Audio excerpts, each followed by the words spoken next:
right, everybody. Welcome into the Couch Potato Sports Show. It is me, Sonny Clark, the hardest working man in sports radio, as we are here on our Sunday morning tradition that continues on into our 15th season, and it is the premiere of the 2024 season /25 as we move into the NFL season that is about ready to pop and go right now. And we are looking today at the AFC and NFC West. We might get a special guest on a little bit later and cover the AFC South. That would be the one and the only. Tom McManus might be joining us. It just depends upon what's going on. And before I bring in our guy here, I just want to let everybody know what the Couch Potato Sports Show really is kind of all about. Sometimes this show does an escape for me. It's an escape from the daily grind, from things that are bothering me. And it's 3 hours away from everything, and I can concentrate on the things that I love, which is the NFL and or sports when we do this show. And we might be filling in and doing that for one Tom McManus a little bit later. His mother-in-law is in the hospital. He said he might be able to join us. I told him not to worry about it, but like I said, he might use this as an escape, and I hope that everything is going well with his mother-in-law. So that being said, let's go ahead and bring him on in.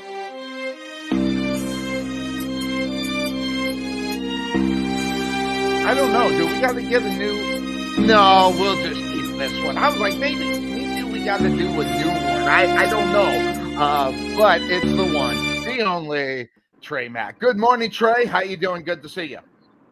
I'm doing good. Well, it was me from a life not happening anymore. So there you go. Well, we're gonna keep it because I kind of like it. I got the wobble one in there too. So if I could, you can get rid of that one. Okay. Well, no, I'll do that later. Anyway, but it is the season premiere. As we get set, we're going into that. And by the way, and just publicly, we are looking for your plaque. We have a specific thing we like to do, and we're having a hard time finding the tile. The graphic is all set for it. It'd be put onto it, but as soon as we get it, they're looking actively for the people who do it. And I might even give it a look and ship it out to her so she can ship it out to you. But we'll take a look and see if we can find it. But they're actively looking for that surfing plaque. Hey, by the way, the 2023/24 Pick'em League champion, Trey Mack, that would be him. So I got to give homage to the one, the only Trey Mack champion, and we got to think of our bet this year of what we're going to do, how we're going to do it. I don't know. Maybe I thought about this. Maybe because you have a trophy person, I actually have a trophy person and a regular trophy person, the one that makes trophies. I think what we're going to do, I think this is what I'm going to do. Whoever loses has got to get the other a trophy that says that they are the master NFL pick'em or whatever we want to say, but actually get an actual trophy, because I spotted the price on them and they're about $40 or $50, which is not bad. Yours might be cheaper, and it don't have to be fancy. It could even be the cheap ones. So I don't know. What do you think of that? You are the master picker, I guess, and put it on there. What do you think about that? Well, this is news to me. I have a trophy guy. Oh, well, you got a guy who does your Hall of Fame stuff. Yeah, but the those are just more like pictures and stuff. I mean, if you mean but they're on a plaque, right? You put them on a plaque, right? Well, I have to go out of my way to put them on a plaque, but as far as getting the picture developed, I got JT McConnell will do that for me. But then getting to a plaque guy to do that. I could do that. I'm not sure if there's anybody up here in Ardmore that's worth a damn doing that with, but I know down there in Carrollton or places like that, there's a place I can do that with. All right. Well, I'm not very far from Carrollton. I could run out there for you and everything. So we can get that part squared away and ready to go. Or I can just use my trophy guy, who's right in Garland, if you wanted to do that. So what do you think? What do you think about that? Does that sound good? Sound about Well, right? I mean, the cool thing about a hairbed is that it's something that sticks with you for a long time. Right. Now, for you, it was only a month, but I mean, like in my case, had I lost, I'd have had to still been growing my hair right now, which would have been freaking awful. And I don't know about you, but but I got 3 bald spots, so it definitely would not have been pretty. yeah, well, I mean, this why coloring your beard was a little bit more doable. Yes. Um, By the way, looking pretty so good, right, man? I got the Santa working. yeah, and it's only the end of the summer, but okay. Um, but so I mean, I kind of want to stick with a hair type thing because at least that's lingering, and Okay. that's and that doesn't cost you any money really, except for Okay. you having to put all the dye and stuff in your hair. All But right. So we'll if you want to do that, fine. If I lose, I'll get you a trophy. And we'll go from we'll go from that. I don't know. Wait. How do you want to embarrass me? Ray. I don't know. I mean, I can't grow my hair out. That's just it's just not right, gonna. right. It, But it's but you have that very nice beard that we can definitely do some stuff with. I So can color it full color. you can color it. I could You get pink. you, you I can could also get pink. do dreadlocks with it too. No, I can. No, I can't. Yes, you can. Yes, you No, can. I can't. I'm not gonna. I am not going to braid my beard. Okay, that's just weird. Okay, that just saying that just sounds weird. Never mind. I don't even know how to do it. So, but I can get some good coloring and do color. So and do the full instead of it. See, the problem is doing the black and white together. Uh, If it's all one color, I can do yeah. it. So. See, I think we should put it up to our crew. I mean, what I mean, as opposed to doing the Hogan thing this year, because we've already done that. We should do something to trick it up a little bit. And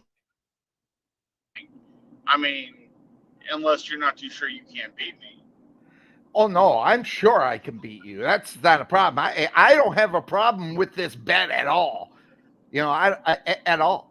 So we'll, Okay, we'll, okay. we'll Well, think we'll think that I think I can beat everybody, but I haven't been doing very well. Although last year in the pick'em, I led that thing for 13 weeks, so it was definitely better than the years before that. So I'm slowly getting back into the mojo, and maybe watch out for me, man. I'm telling you right now, this could get really big for me. So I'm feeling good about I what I'm going to mean, do this year for the picks. So, we'll see what happens. I mean, this is going to be an off year for a lot of teams this year, I believe. And I know we're going to get to the West here in a little bit, but I think you're going to look for a dominating performance from one of the teams in the NFC East, obviously, again. So, yes.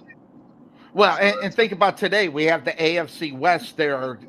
Obviously, I mean, when you're looking at that division, you got 4 teams in there. You think one's probably going to come up on top, the other one's going to be on the bottom. But where are the other 2 going to fly in as far as that division is concerned? Because of the expectations of certain players and what teams and or fans are expecting. Never mind in the record. But it's this year in the AFC West. It's put up or shut up for a couple of teams. One team will probably get a little, I guess, a pass because they're starting anew with a rookie quarterback and things of that sort. But outside of that, it's going to be an interesting division. And the NFC West is another division where God, you don't. It's almost like you don't even know what's going to go on outside the top spot. So it's a matter of breaking it down, figuring out who has the better personnel and who will come out in second or third, or maybe make the playoffs outside of the NFC West champion. And that's going to be a big question. Will the other three teams within that division get enough wins to make it into the wild card? So that's what we're going to be looking at here today. Plus, the one thing you didn't mention, the team that's the luckiest too. Exactly. If injuries play a good part in not being a detriment to a team, if the team's got their starting quarterback and he's flying high all season long, Yeah. I mean, you never know. I mean, it's a week to week thing, as they say, and I mean, let's face it. Remember the year that Tom Brady started the season and was knocked out the entire year?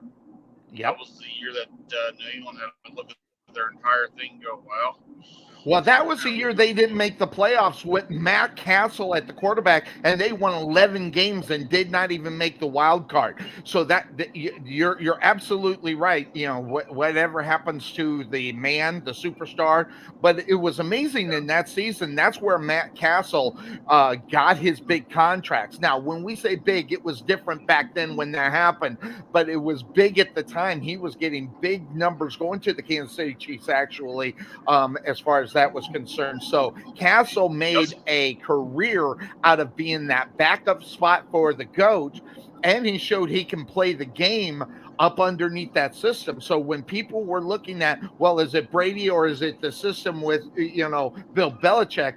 When Castle started winning those games, who were like, whoa, look at what Bill Belichick can do. But when they went ahead and got Mac Jones, the backup quarterback for the Jaguars, I'm going to talk to Tom McManus about this, because this really irritates the holy hell out of me about having that guy as the backup quarterback for this football team. I'm not impressed, never been impressed, but what Belichick was unable to do with Matt with our backup, he did with Matt Castle. So will he be able to do it again with another quarterback? I don't know, because he ended up getting Cam Newton, who had it in his mind how he was going to play, more so than being able to be molded. When you look at Cam Newton, his clay was hardened.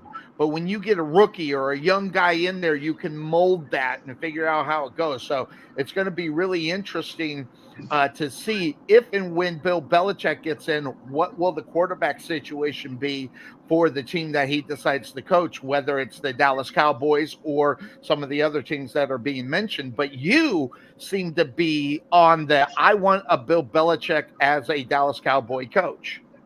I'm not saying I want him there. I'm just saying I think he's going to be the choice that Jerry goes to. I mean, we all know this is a lame duck season for Dallas.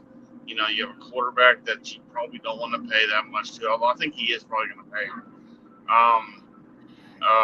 You have a coach that is pretty much on his last leg, which is weird because the man's had 12 win seasons. So, right. The fact that you let him go because you don't go to the Super Bowl, in my mind, is just asinine. Because if that was the case,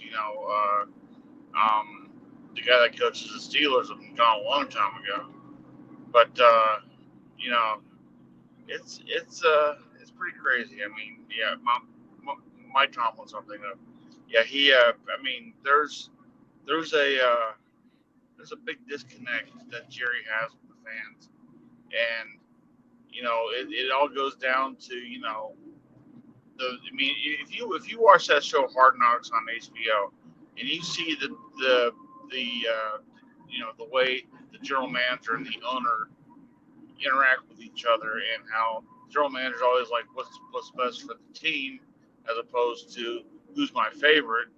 You have that conversation. If Jerry's talking to himself, he ain't having a good conversation at all with himself. So I agree. So I mean, I think that's where you can. I'm not saying the Giants are the team to look at, but I'm just saying you understand the business dynamic of the NFL more through what the Giants do compared to what the Cowboys do, because the Cowboys live in. I mean, basically, the Dallas Cowboys is like that show Succession. We're just waiting to see the next heir to the throne coming up, and when that actually happens, that'll be really scary because I don't got much faith in Stephen Jones or Jerry Jones Jr. or anybody else that has the last name Jones attached to him. So good luck with all that. Well, for what it's worth, as far as the Dallas Cowboys are concerned, I will tell you, I think this is a situation where they are setting it up for failure. What they've done is they bought into what they've had last year and said this should be enough to win, and they didn't do anything about certain positions. And if they get rid of Mike McCarthy, it's not a big deal. Because like you said, they may go after the Bill Belichick or whatever the case may be. If you're the Dallas Cowboys, you can't depend upon a Bill Belichick. That will be all depending on what you'll be able to do in negotiations to try to bring him here. But you're going to definitely need to have a backup plan in case Bill Belichick says, this is something I don't think I want to end up doing. So now that being said, and I don't know how much you have thought about it, who do you think is the backup plan for the Dallas Cowboys if a Bill Belichick isn't going to be available or not going to take the job and work with Jerry Jones? Mike Zimmer. Mike Zimmer. Well, and that's a relationship he knows about, right? I mean, Zimmer used to coach right there in Dallas, and Zimmer, and I love me some Zimmer. I loved him when he was up in Minnesota. I just think that they were lacking a couple of positions as well. So interestingly enough, I think that could be an interesting. Now, do you have one more or anybody else that you would think, or are those two the ones that you would be concrete upon having on your football team? I'm trying to think of who else they got on their staff.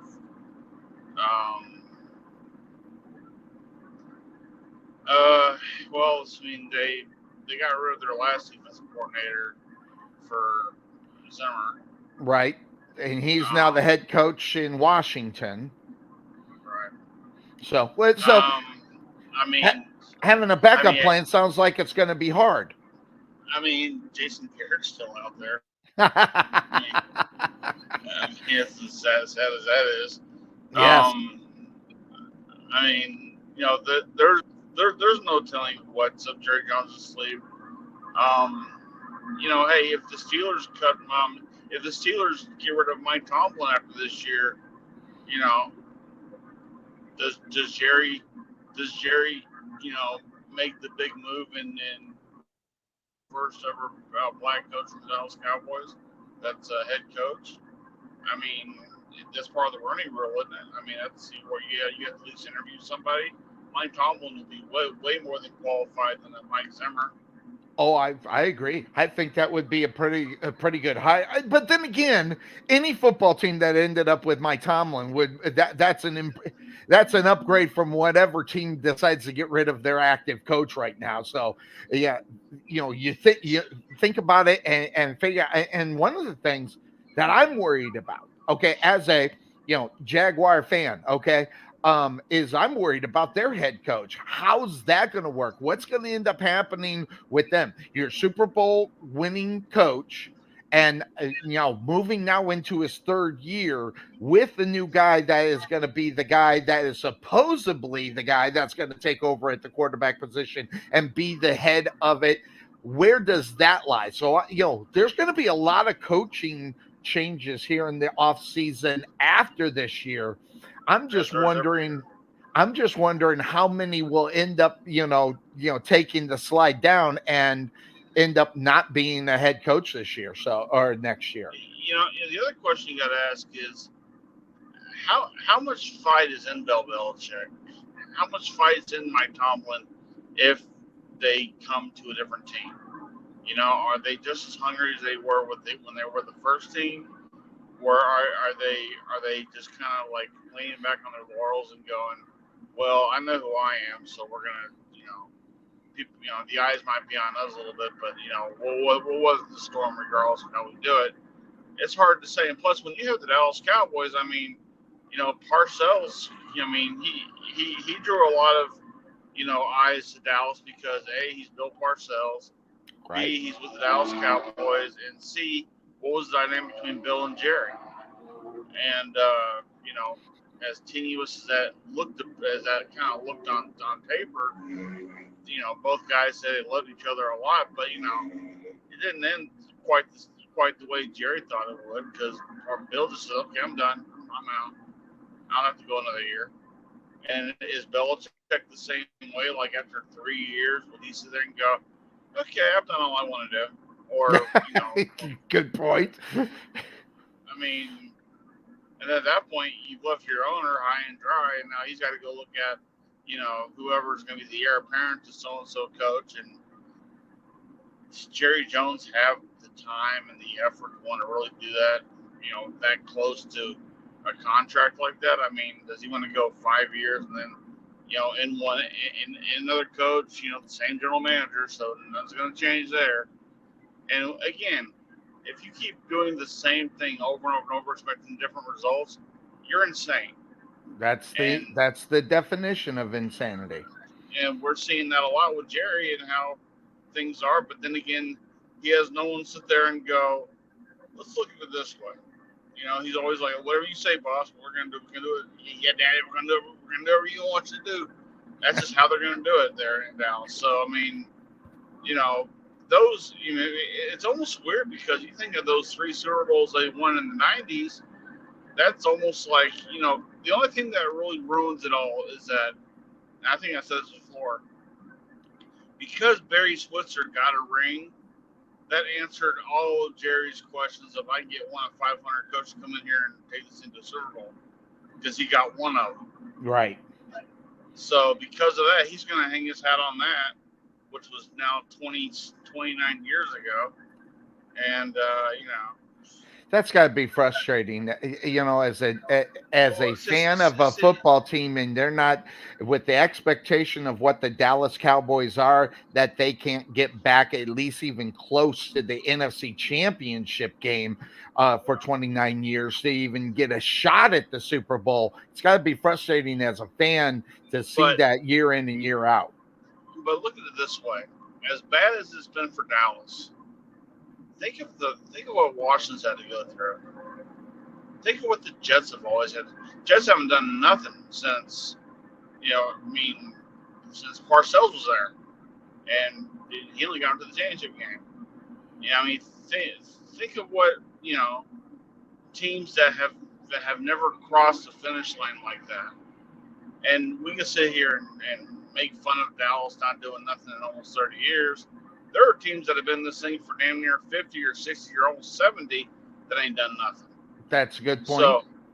So I know because Dallas has a star on the helmet and they've got the moniker they got and everything else, it's a lot easier to poke the bear doing it that way. But I mean, you have a New York team that ain't done nothing since Namath was there.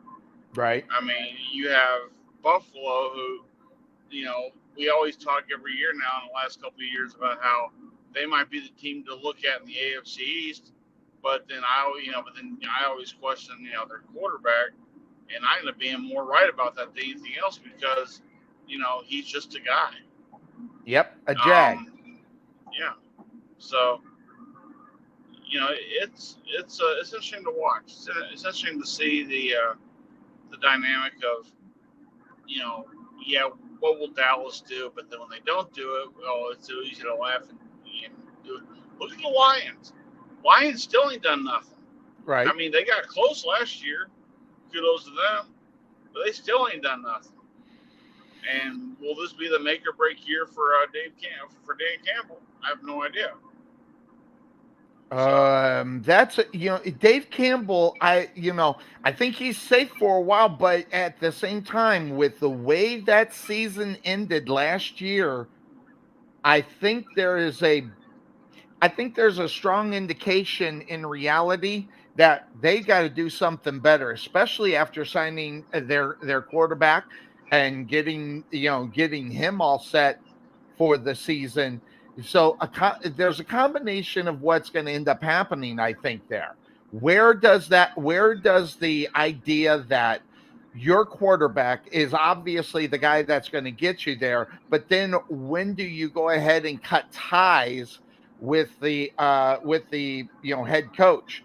Because obviously, based upon that contract, they're going to get rid of the coach before the player.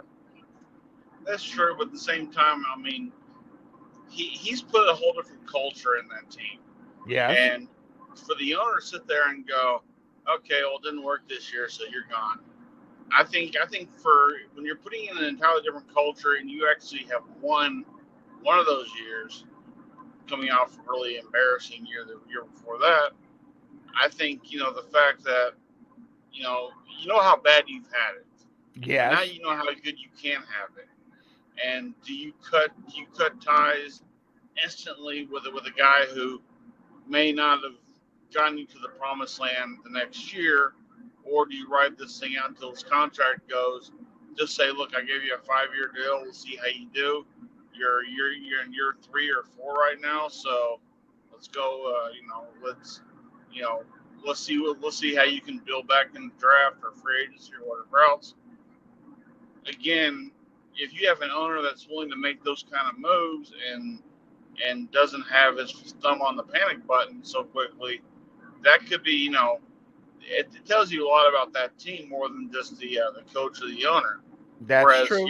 Whereas here in Dallas, the panic button is always there because, and here it's more media driven than anything else because, I don't know the relationship between Mike McCarthy and Jerry Jones. I don't know if it's just business. I don't know if they really like each other.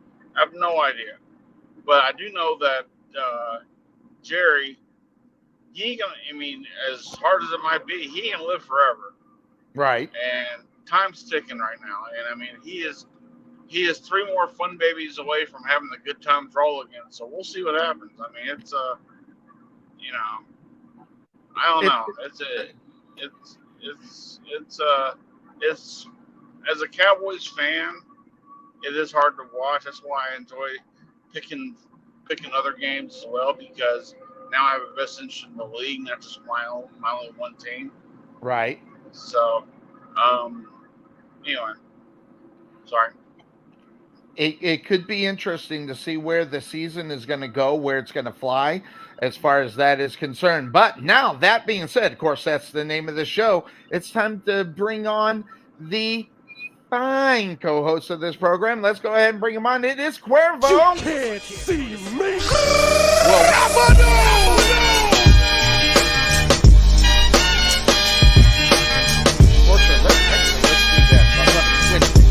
And bring it on. There he is. Cuervo, how you doing? Good to see you, my friend. What's up, guys? Good to see you. It's Sunday. It is the season premiere. It is ready. We are ready for NFC, AFC West to look at that and see how that division is going to end up. Mm-hmm. I'll tell you right now, I am jazzed. And wait, you got something new on. What do you have on? This is new? It looks new. No? Which one is this one? It's been part of my collection for a while. Let me see this one. It was only fitting that I had to wear this one today. Yes, I like it a lot. The newest Hall of Famer, Devin Hester.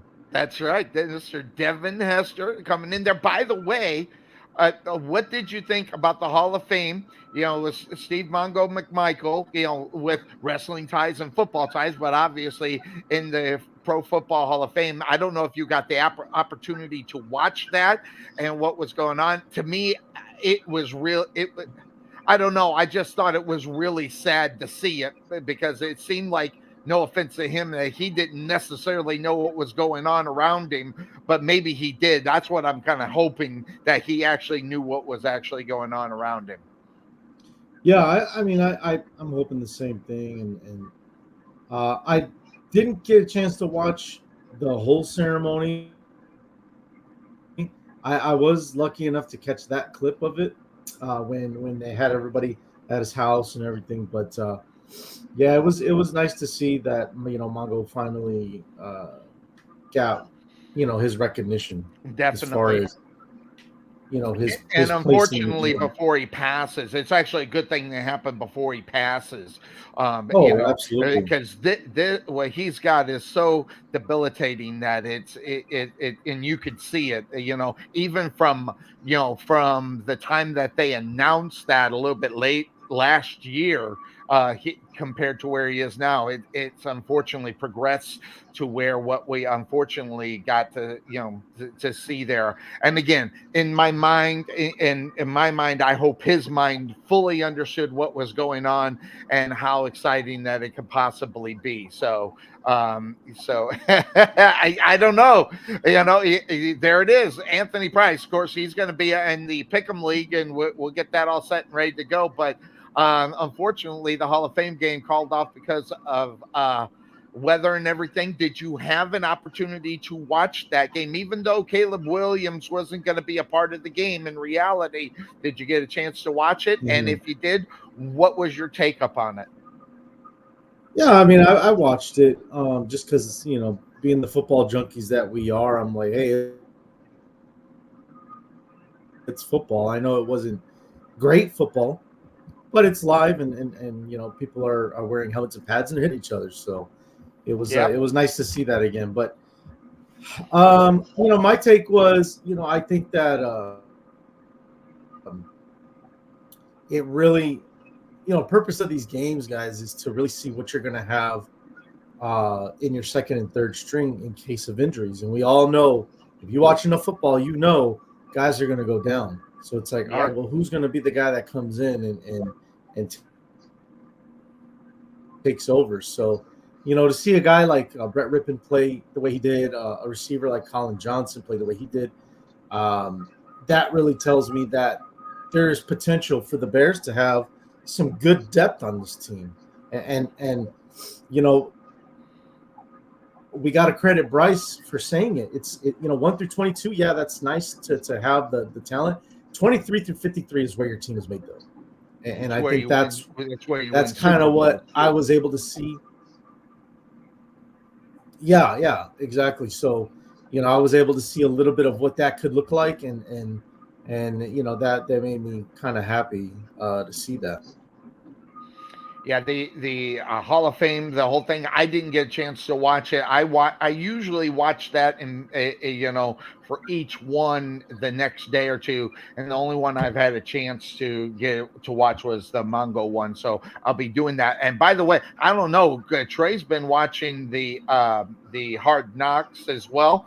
And so, and I don't. Have you started watching the Hard Knocks? Giants? Yeah, I watched the Giants one. Oh, you watched the Giants one. Okay. Has the Bears one started yet, Cuervo? This Tuesday. So you're all geared up and ready to go. Have you watched any of those? I'm going to be locked in. And interestingly enough, you do need to watch on Netflix the wide receiver one. I think Trey's watched that one as well. You do need to watch that, especially the Raiders situation. Interestingly enough, about my guy Jimmy G and all that situation, I think you guys will love it. It's where you can come and rip on me about Jimmy G a little bit later, so you'll have some fun with that. And I don't know, Hard Knocks making the Giants look bad. I kind of know what you're talking about. Yeah. So hopefully that the Hard Knocks is not going to make the Chicago Bears look bad. But I was watching a couple of things on the Bears this week leading up to this show to speak to you about. There is I saw a video, and I don't know who the guy is. Let me rephrase that. He was on the NFL morning show, and he normally sits on the right-hand side. I don't know his name, but he picked and predicted the Chicago Bears to go 13-3, and I just want to know what he's smoking. That's all I want to know. 13-3. I mean, isn't that a stretch in reality for you looking at the Bears and what kind of season that they might have? That seems to be a stretch. He's missing a game. Well, then it was 13-4. So yeah, whatever it was, he had him at 13 wins. So yeah, sorry, I had the 16 game in my mind. But Cuervo, I mean, isn't 13-4? Isn't it a stretch? I mean, for crying out loud. So you said on NFL Network. It was the guy who sits on the right-hand side. He was on a different show, and they were predicting the Bears schedule and who would win, and he came out with 13-4 for the Chicago Bears.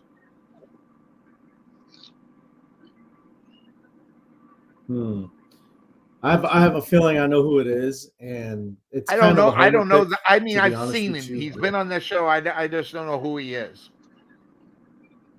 yeah, it might be the guy that does the angry run Could segment, be. Kyle Brandt. Could be. Yeah, he's it a Bears could be. fan, I'm it not kind sure of was who a it homer was. pick. I don't know if Yeah. it's real. He might just. It might be for show. I don't know, but if it's Kyle Brandt, he's a Bears fan, so he kind of So kind it of probably fluffed that was one up him. a Now little that bit. you mentioned that name, that was who it was. I'm sorry. That was, since you mentioned the name and it was on a title on the top, that is who it was. So I watched it and I was dying laughing. I Mhm. mean, what my problem with the Chicago Bears right now, moving into what's going on, of course, Tom McManus, if he joins us, is big Bear fan. The overinflated expectations of even the quote unquote experts of how and where the Chicago Bears will end this season. It's insane to me when anybody and everybody, you just take a look at the Denver Broncos. Do you have the Denver Broncos finishing 13-3? Probably not. I mean, I know Bo Nix is not supposedly Caleb Williams, and supposedly Williams is better than Nix. I don't know, but when you look at that, you go, if you have the expectations for the Denver Broncos to go 13-3, you've lost your mind. Okay, I think, yeah, there he is. I don't know. Probably, yeah. Yeah. I mean, they just. I mean, there's like a 1 or 2 second buffer, but Yeah. No, I mean, there's no way. I don't see the Broncos winning that many games. As much as I'd like to say that and that make the house a happy home. God, this is not real. It's not true. So It's just not real. I It's mean, not I don't real. know. I mean,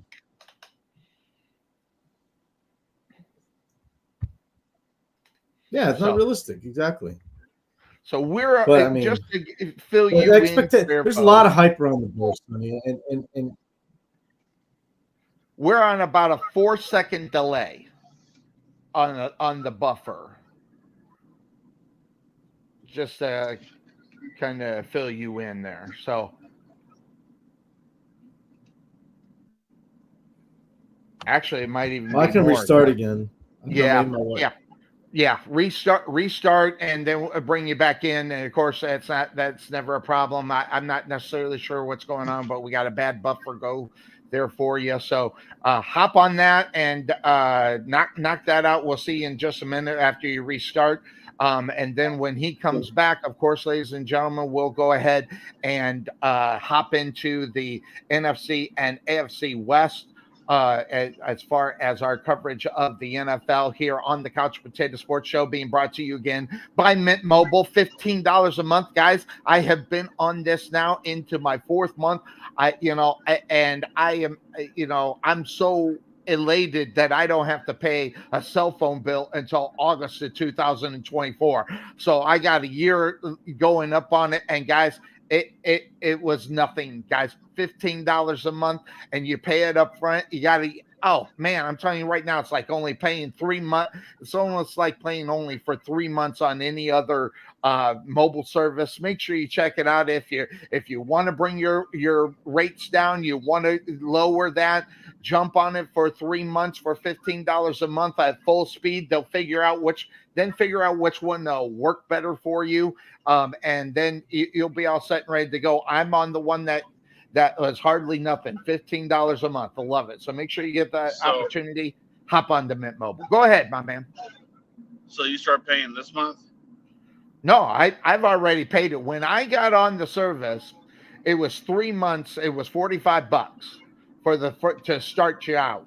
And then once I had my account set up, I got a bill for the next year for 3 months. It gave me the date, and instead of that, I just paid it immediately. So I've been going forever on Mint Mobile. This is our 4th month into Mint Mobile. I've never had a problem. Everything has worked. Whenever I needed anything, I didn't have to go, oh man, what's going on with Mint Mobile? Like, most of, but I might be lucky. I don't know, but I'm telling you right now, it's an opportunity to save some money. But they also have, when I hit my year one, I only get 5 gigs. I don't do a lot on the phone. I hate them.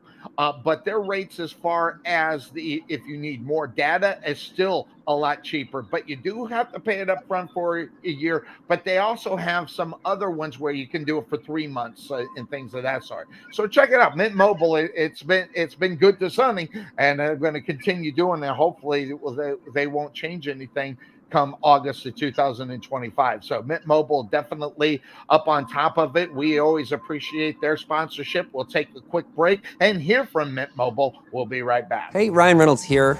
Big Wireless has once again raised their prices.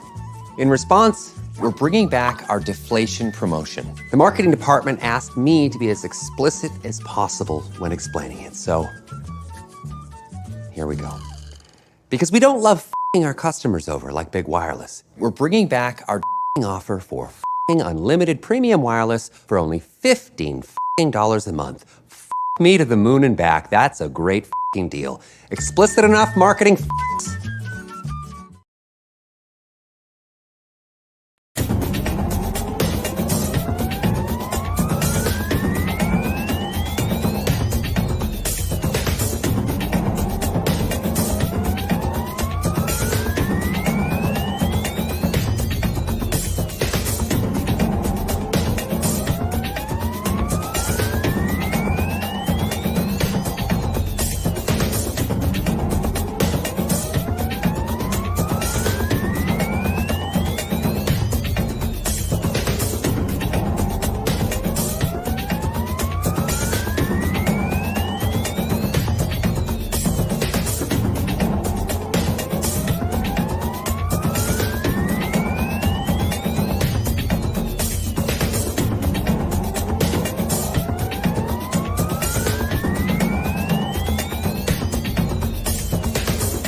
Recently, and for no reason at all, I asked Mint Mobile's legal team if big wireless companies are allowed to raise prices due to inflation.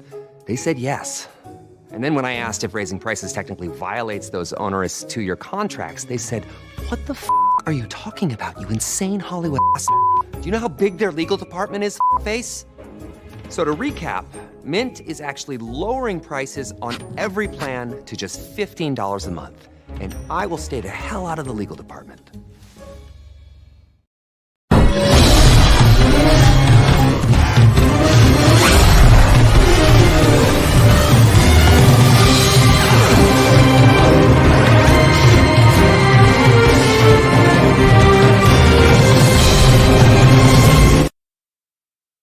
And welcome back into the Couch Potato Sports Show. It is me, Sonny Clark, the hardest working man in sports radio. There we got Cuervo. I can tell he's much better. How you doing, my friend? Good. You guys hear me and see me better now? Got you good, and that is good. Thanks for hanging out. We just ran through our commercials. Mint Mobile, man, I'm telling you right now, I don't have to pay a telephone bill, Cuervo, until August of 2025. I'm telling you right now, $15 a month, it is the bomb. But that being said, we are here. It is the premiere of the Couch Potato Sports Show. We are talking the NFC and AFC West, and if we get lucky enough to get Tom McManus in, we will shift as soon as he comes on to the AFC South. But let's do it. Let's start NFC West. Okay, we got the San Francisco 49ers, the Seattle Seahawks. We have the Arizona Cardinals, and who am I missing? What's the other one? The Rams. The Rams. So we got those going in order. Rams? Okay. So that's what we're going to start on, and what we traditionally do, I usually start just by introducing the teams and where it is. My order of where these teams are going to end up. So we're going to start NFC, and it is the West. I'm going to start with the team that is going to be in fourth place. And I don't know if I'm going to enlighten anybody. I don't know if people are going to say, Sonny, you're insane. But the team I got finishing last in this division went 9-8 last year. We have a quarterback that I don't think very well of, but who knows what will end up happening at the quarterback position. I'm talking about the Seattle Seahawks, and Geno Smith has got to be a guy moving into for Seattle. As far as a guy, he has defined what a guy that can restart his career. Now, listen, I still don't have a lot of trust in Geno Smith because guess what? Guys like Geno Smith have a habit of showing up. They'll have 2 or 3 good seasons, and then they start showing up to be the same guy that they used to be. That having been said, of course, that's the name of the show. I'm going to kick it over to one that's driving the car. What's your take up on what you see in Seattle, and what are your expectations for this football team moving into the 2024 season? I don't see much in Seattle, but then again, I didn't see much of them last year either. Geno 9-8 Smith, last year. I know, I get that. And here's the thing: Geno Smith might just be a guy. He might just be a bus driver more than anything else. Mm-hmm. Again, bus drivers can, be a very serviceable quarterback. And you're right. I mean, when you say he might string together 2 or 3 good seasons, well, for most quarterbacks, that's a career. So, I'm not saying that Geno Smith's going to light the world on fire because he hasn't. But, again, do they have anybody better out there right now? That's probably a no. So you got to make do with what you got. And I think, in doing what they did last year, they built upon a little bit with the free agency, not as much as they did, the year before probably, but I think that I got them more in 3rd place, not 4th.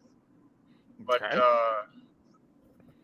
I mean, again, a bus driver can win games. They can lose games too, so that's why you have the almost 500 record that they have. So, it's going to be based on their defense. I mean, it ain't the same Legion of Boom defense they've had before.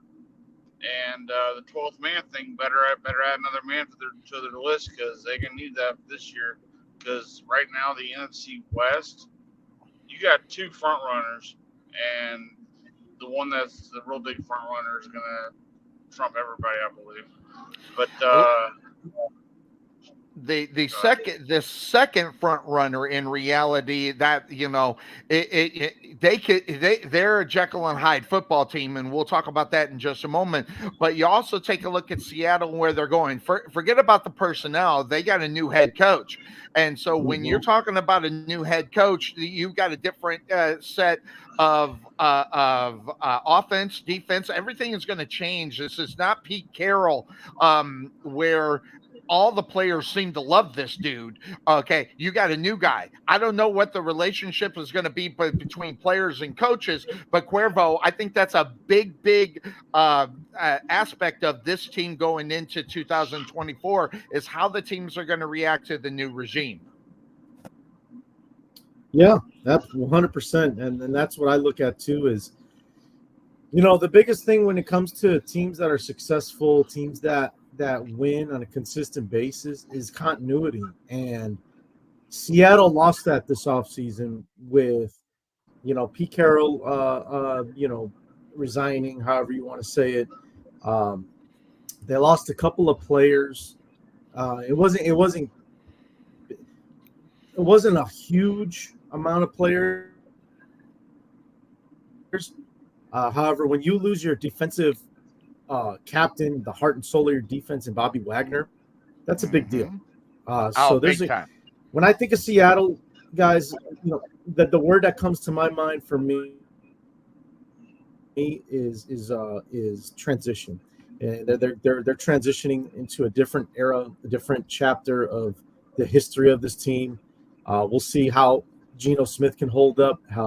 He's already got some health issues going on in training camp.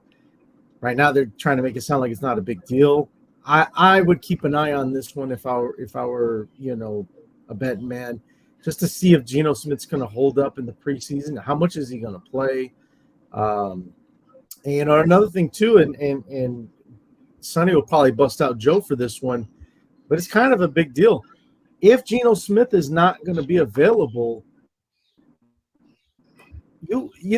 Seattle, they have I think PJ Walker, if I'm not mistaken, as their backup. I think you're right, and that does deserve. Well, that does deserve a Joe.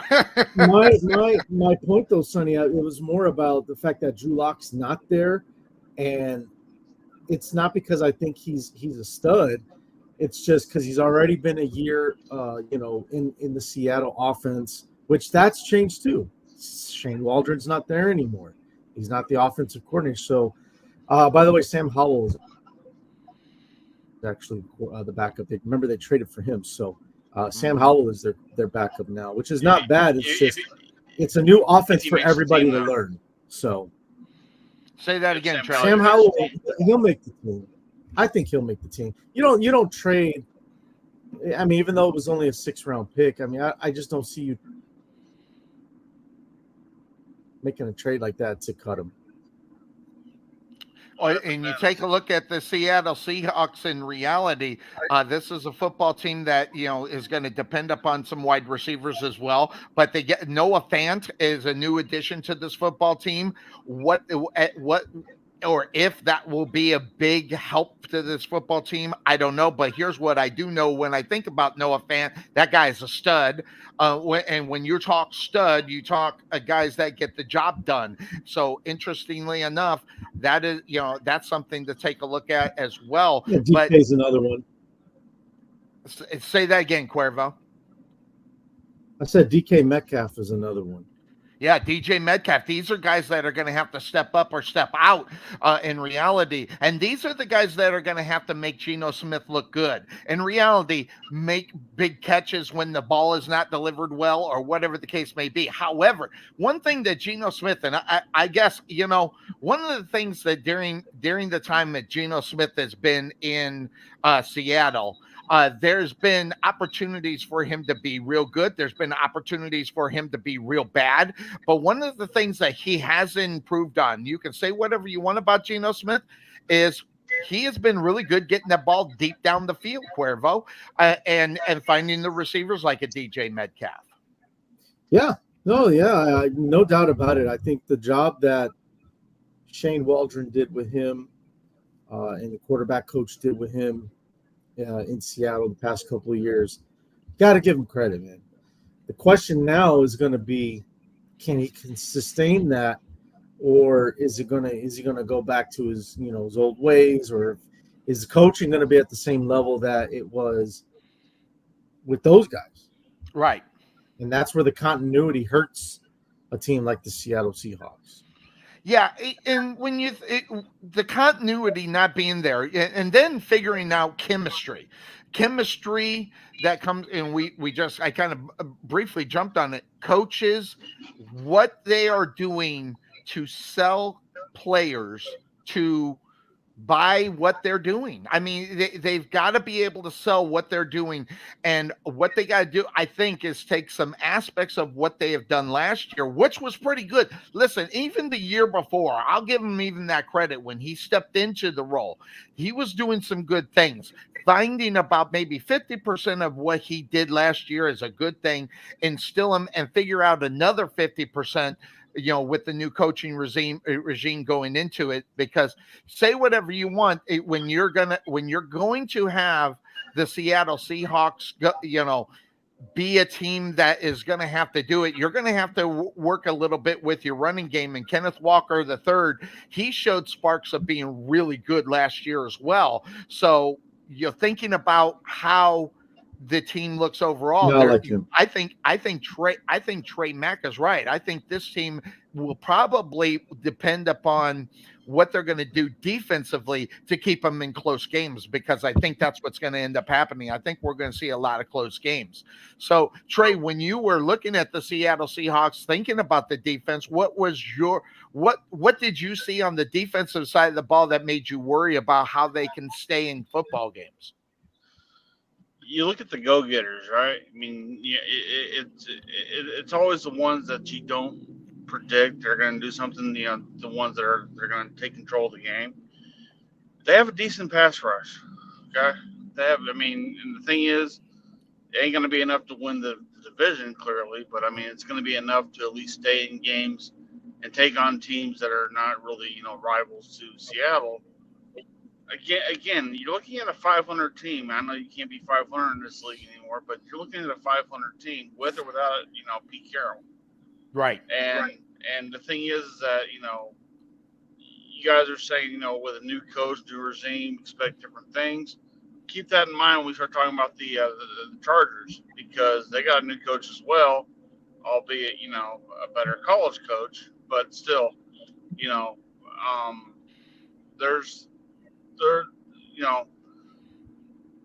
look, they're going to be a lot better than Arizona. Okay, Bottom line, they're going to be a lot better than Arizona, because Arizona still can't figure that part out. And I think that's where they benefit. That's where they benefit, and not finish fourth in the division. I take a look at the defensive side of the ball. I think Julian Love and Woolen are guys that are going to have to step up. Woolen, who didn't have a good season last year after having a good season the year before with 6 interceptions, tying the NFL lead for that stat. He needs to come back and get involved on the defensive side of the ball, or this could be a long season. They could get burned down the field, because if you look at Arizona, they got some wide receivers for that football team, and if Murray is able to deliver the ball even close, that could be a problem for him. Never mind what it may be Matthew Stafford, or in reality, taking a look at what the San Francisco 49ers could do to that secondary just within their own division. They're going to have to figure it out, because obviously, Cuervo, we talk about it. If you're going to be good enough, you need to win your division. That obviously gets you the home field in the playoffs, the first one, and then after that, see what you can do. But I don't think Seattle is a team that anybody's looking to have a threat to the playoffs, never mind win the NFC West. Right. Yeah. I mean, yeah, the division, I think we all know where that is headed again this year. So we'll save those for a little bit later, though. But yeah, I just think that Seattle is going to be a team that I'm just going to be interested to see. Like, I think you're spot on, Sonny, when you talk about defensively, how that's going to be what keeps them in games. Probably relying on the run game a little bit more than normal. And then, just hoping for the best for Geno Smith as far as health is concerned. That's going to be the other thing too. I think that's a big thing. The health of Geno Smith will be a big factor playing into this season as far as where they could end up. And also just thinking about what Seattle is all about in reality, you're going to have a running game, and Kenneth Walker's stuff is going to be a big thing too. So I have them finishing in last place. Trey Mack has them in third. Cuervo, where do you see the Seattle Seahawks ending in the season within their own division? So I do think that Trey's right. I do think that Seattle's got more talent. I do think they got better players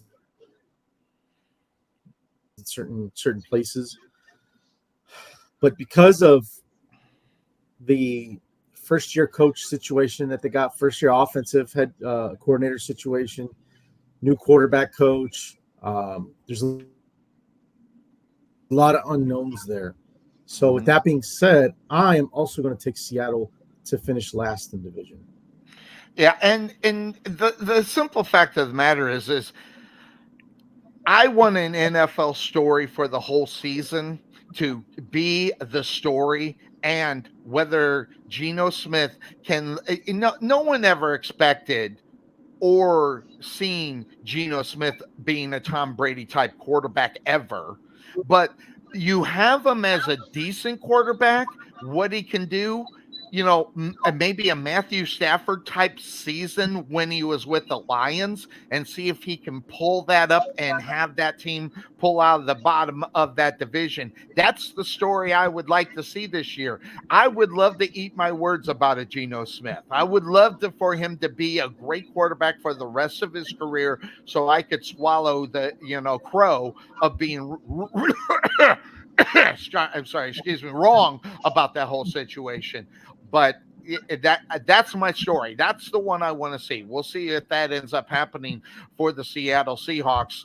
I got him last. Cuervo's got him last. Trey got him in third place. So that's going to bring me to the third place team. And I don't think it's any surprise on who it's going to be. But at the same time, I want everybody to think about where a Kyler Murray is in his development. Kyler Murray is a guy that has a lot of talent, but whether or not a team such as the Arizona Cardinals can depend upon this guy to be who he was, or what the expectations of what he was going to be, I guess is a better way of saying it, at the quarterback position to take this team into the next level. That being said, the Arizona Cardinals, they went out and got him some weapons. Let's be honest. He's got weapons. So this is a year of put up or shut up for a quarterback, Cuervo, that had lofty expectations, signed the big contract, hasn't proved anything within the new contract.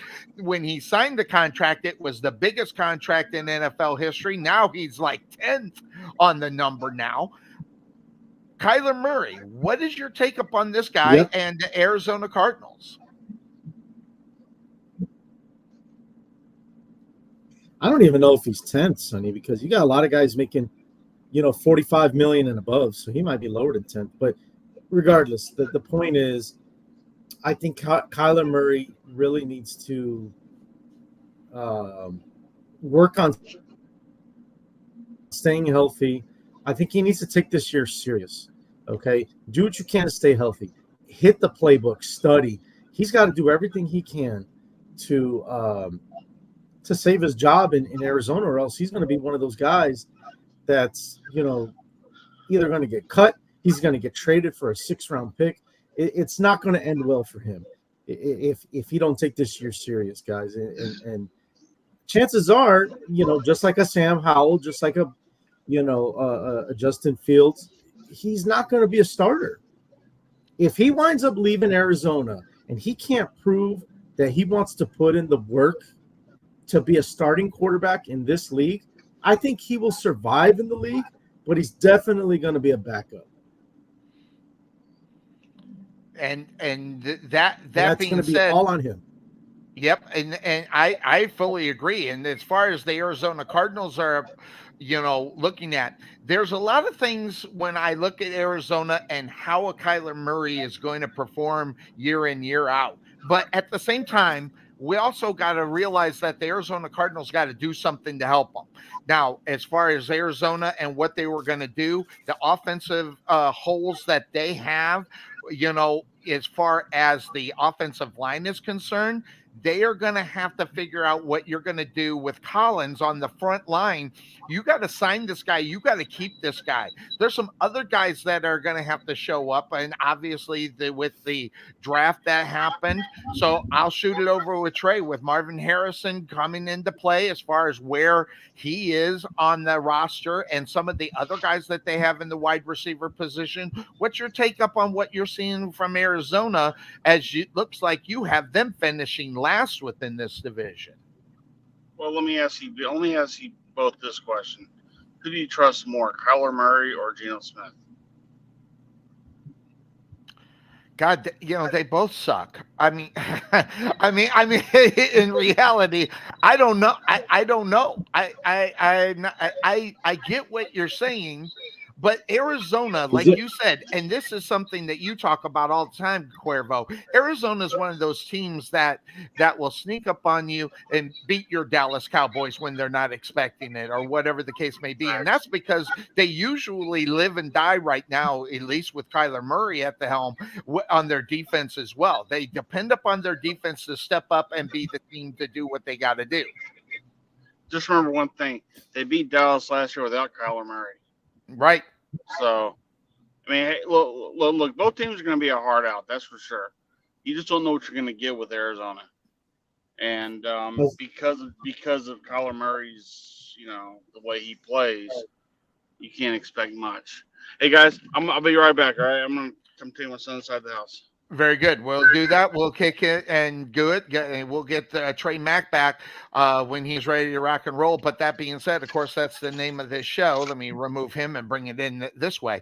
The Arizona Cardinals, this is a team that has got to step up or step out. I mean, because of the expectations of the lofty contract, which right now, even at the time, we thought was incredibly insane. It doesn't even touch some of the big names that are out there. This is a year Kyler Murray, and I'll just say it the way I probably won't say it well to where people just think he's robbed the Arizona Cardinals. Now it's time for him to earn the money if he even comes close to thinking about signing a new contract that is going to make this, roster to be a roster that you've got to worry about year in and year out.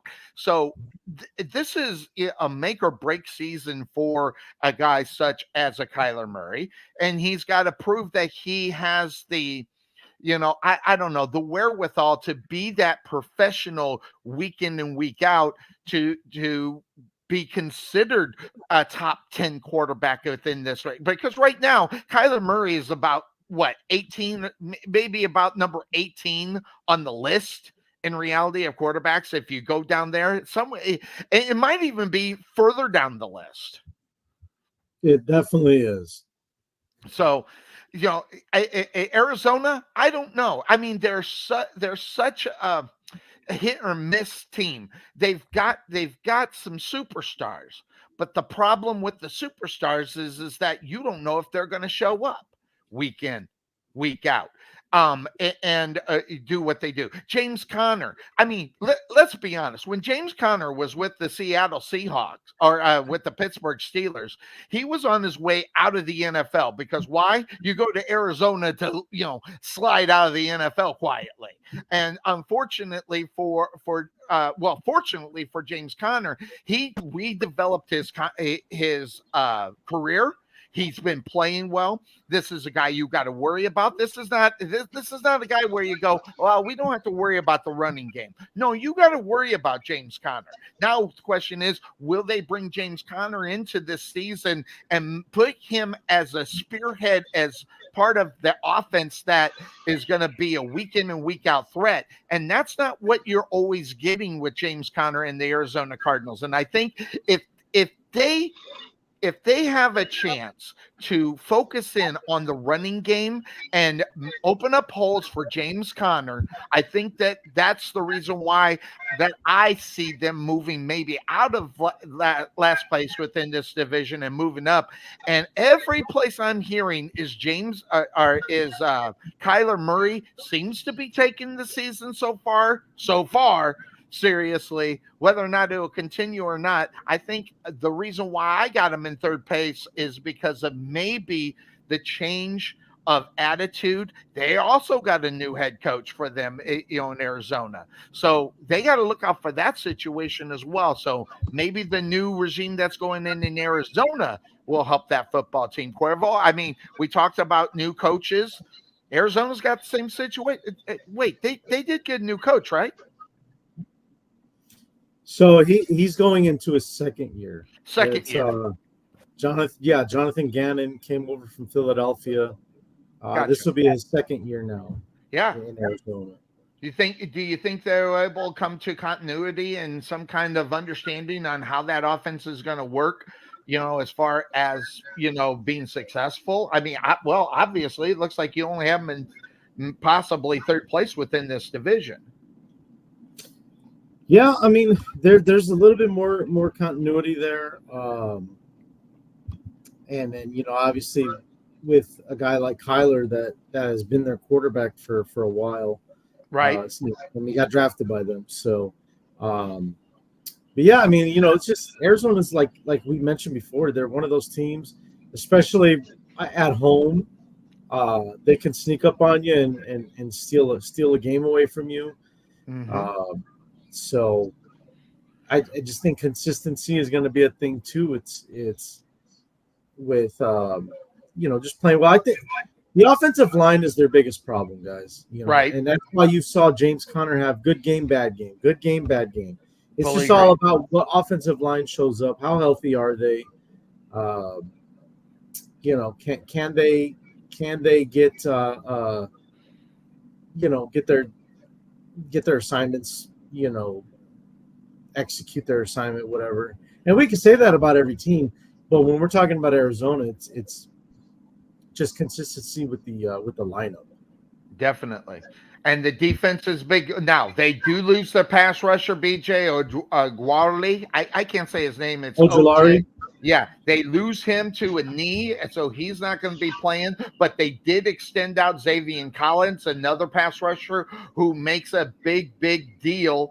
But the only problem at the same time is when you look at a football team, as far as another linebacker, they lose a linebacker that makes plays, and I think that could be the reason why that they could slide down to fourth place within this division. I'm just going on optimism to put them in third place, but key losses to key personnel out on the football field, Cuervo, it could kill your season in week number 1.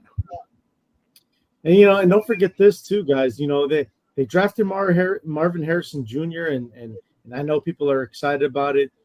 We can't forget though who's their number 2 guy, because Hollywood Brown, he's catching passes from Patrick Mahomes now. Right. So, who's going to be their number 2 receiver? And I think that's something that could hurt Arizona going into the year. Mm-hmm. I'd have to go look back and look at their depth chart, but I know for a fact that Marquise Brown is gone. Right.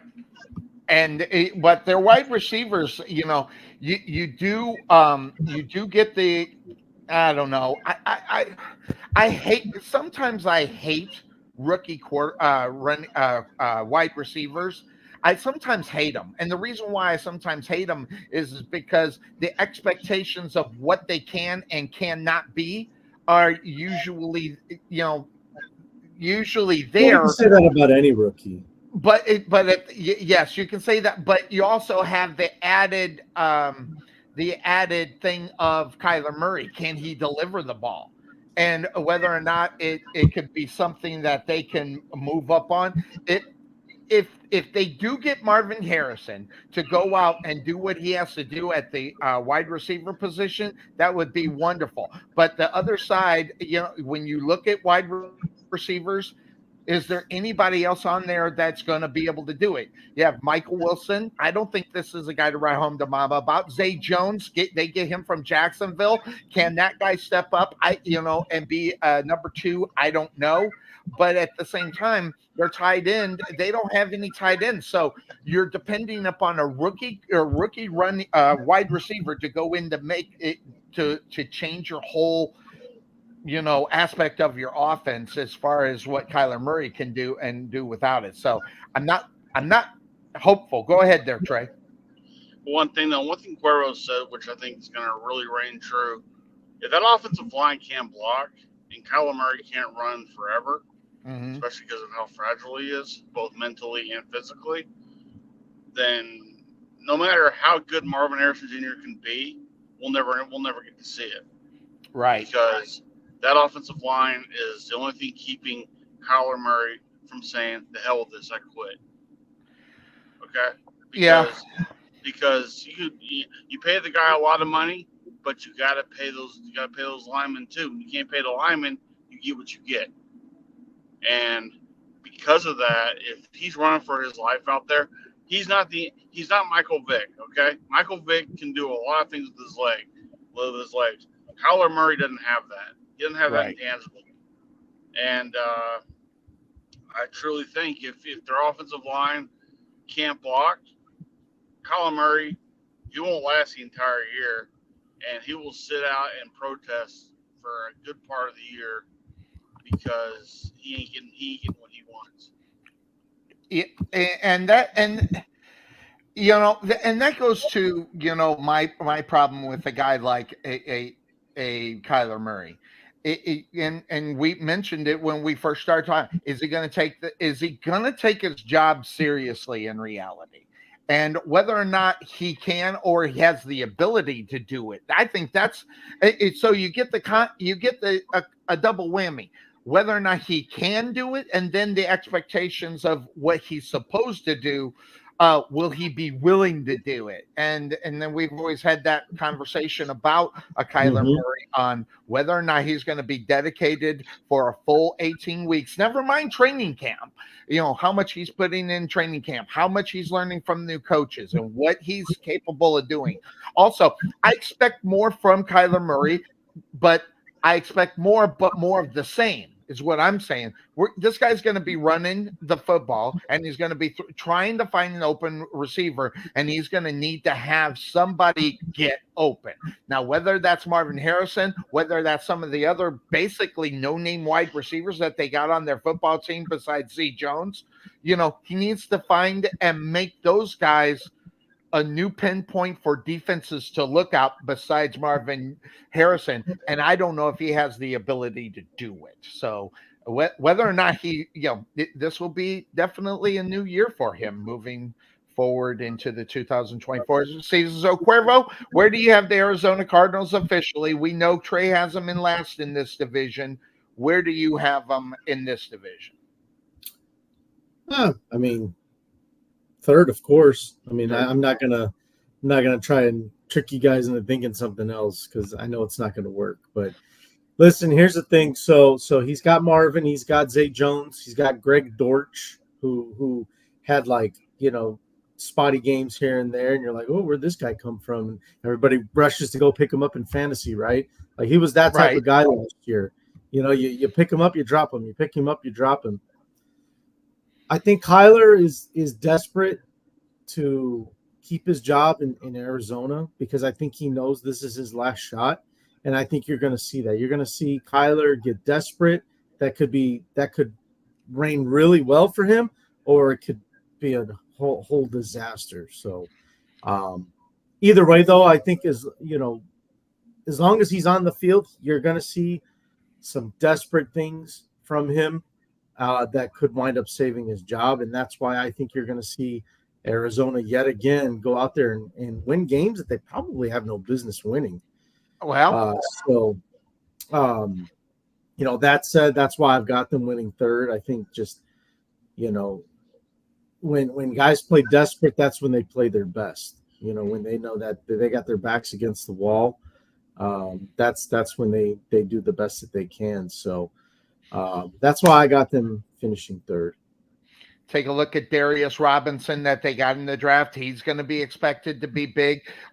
Jonah Williams in free agency. And then, adding some things for Arizona. I don't know if it's going to be enough, but when you take a look at that football team, that's the reason why I got them in third, which leads us to the team that I have in second place within this division. It's the Rams. And listen, when you think of it, you get bitch slapped with obvious, right? You got the San Francisco 49ers on who they are.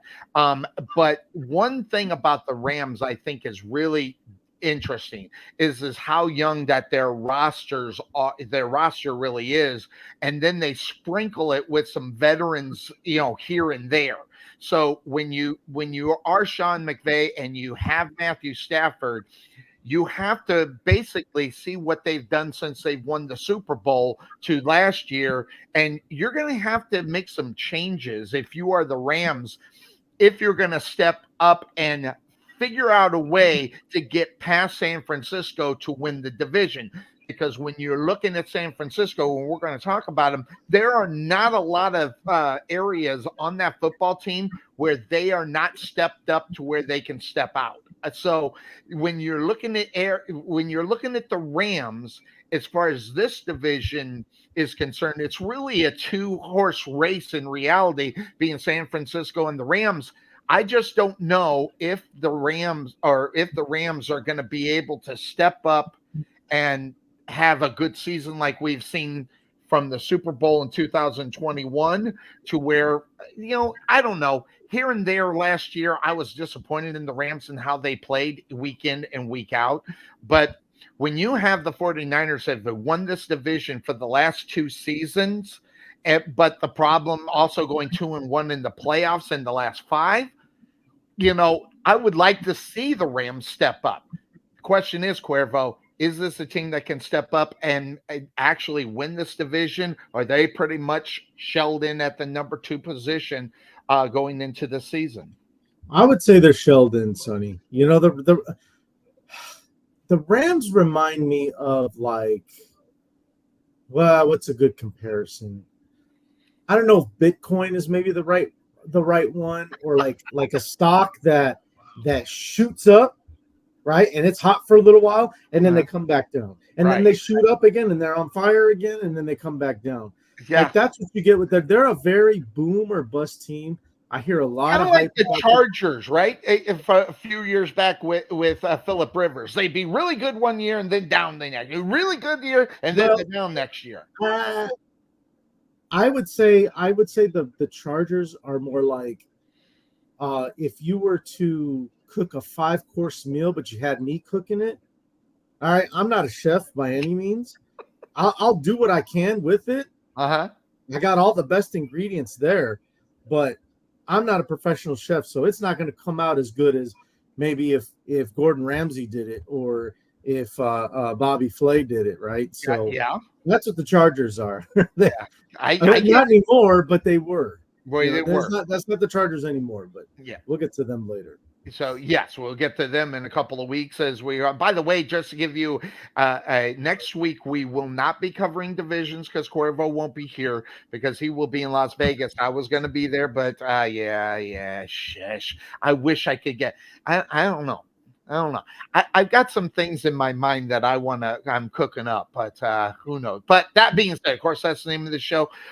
This weekend, hopefully we'll get Tom McManus on a little bit later. We may talk a little AFC South. So that being said, Trey Mack, looking at the Rams. They've got the quarterback. They've got the coach, a good young coach that seems to be able to sell what he is selling to the players.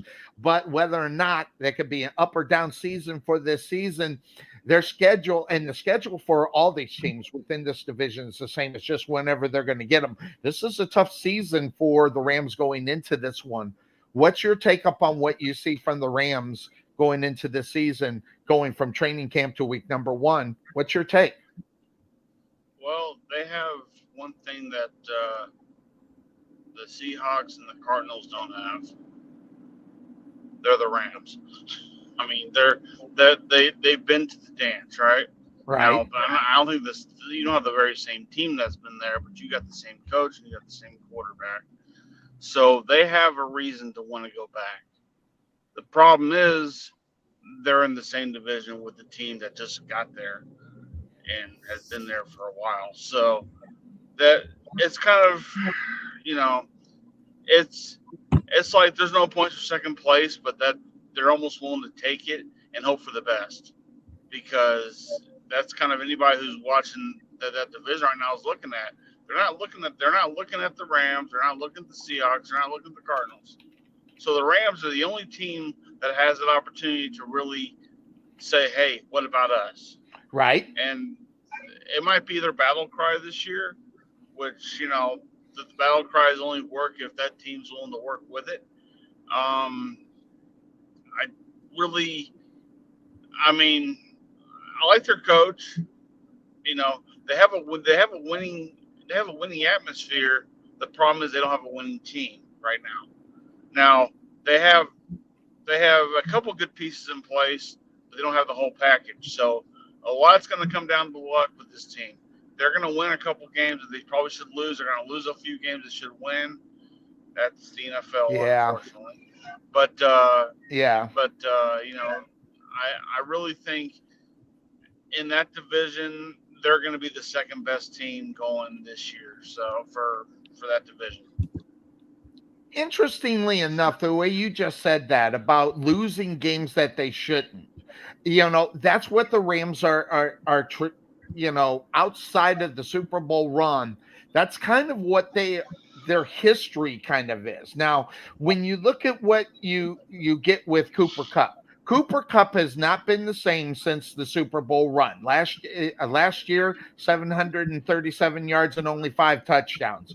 The year before that, in 2022, 812 yards and only 6 touchdowns, compared to the Super Bowl run where he had 1,900 yards, almost 2,000 yards and 16 touchdowns. We're not getting the same Cooper Kupp in reality. And now obviously that comes with injuries and things of that sort, Cuervo. But the Rams, they got to get all around and figure out what they are going to be able to do to make them a team that other teams will look at and go, oh man, we really got to worry about these guys, because it's not just Matthew Stafford anymore. I mean, Matthew Stafford and Cooper Kupp, it's a nice connection, but at the last couple of years now, actually barring injury and everything else, it still hasn't been that thing that that you have to fear anymore. Well, and that's because you got guys now. It's not about Cooper Kupp, and if you think the star on this team is still Cooper Kupp, you're not watching. You're not watching Rams football. You're not paying attention to Rams football. That's not the star on the team anymore. He has stepped down to being how do you say it, Sonny? A step up number 1, because he was a number 1. Step up number 2. Step up number 2. But the number 2 guy. Step up number 2, number 2, whatever you want to say it. He's one of the most solid number 2s you have in the NFL right now. All right. Right now. Puka Nacua is their number 1 now. Right, Puka Nacua has gone in there. He took Cooper Kupp's cookies like it was nobody's business. He made him look, and just, because we like to, this show is one of those shows where we try to, find the rule. He made him his bitch. In reality, he took Cooper Kupp and made him his bitch. But in a good way. But in a good way. Now, Cooper Kupp's still getting the money. Let's be honest. He's getting paid big time money to be the step up number 2 instead of being the man. Now, the question will be, and I'll ask Trey Mack, do you think Matthew Stafford will rediscover a Cooper Kupp, or is he going to stick with the guy that, that was getting the yards last year and the year before that? Well, a big part about Stafford is that he's got to drive the ball down the field. If Cooper Kupp can't do it no more, he's got to find that guy, whether it's his tight end, his wide receiver, whoever it's going to be. I mean, the running game is like a decent memory for what they used to have back in the day. Yes. But the thing is, it's coming back. I hope so, because that's what makes the teams look. See, this is my problem I got with the Rams. They're going to be the team that we're going to sit there and we're going to pick them to win. They're going to lose. We're going to pick them to lose. They're going to win. So we will not know what team we're going to be picking every goddamn week. And Jekyll and Hyde. Very much so, and that's going to be the frustrating part with the Rams. The weeks we're going to think they're going to lose, they're going to win, and all of a sudden vice versa. So. And it all falls on Matthew Stafford. Once again, this is nothing new for him, because he's always been a Dr. Jekyll, Mr. Hyde, Hyde type person. So, again, look at the other 2 choices. Is he Geno Smith? No. Is he Kyler Murray? No. So, and he's got skins on the wall. So that's why we got them in second place. So. Look, Cooper Kupp, his Super Bowl year, he had over 2,000 yards. Clearly, he's tired. Right. That bank account of his is really holding him back right now. But I think the thing is that sometimes you play beyond your worth, and then it catches up to you at the end. Mm-hmm. And I think for Cooper Kupp, it really caught up to him. Now, I used to play fantasy football. I used to think that he was a decent pickup 5 years ago. But now it's like, no, not so much, because you don't know what you're going to get with him. Again, it comes down to Stafford getting him the ball. It ain't like he's dropping every pass out there.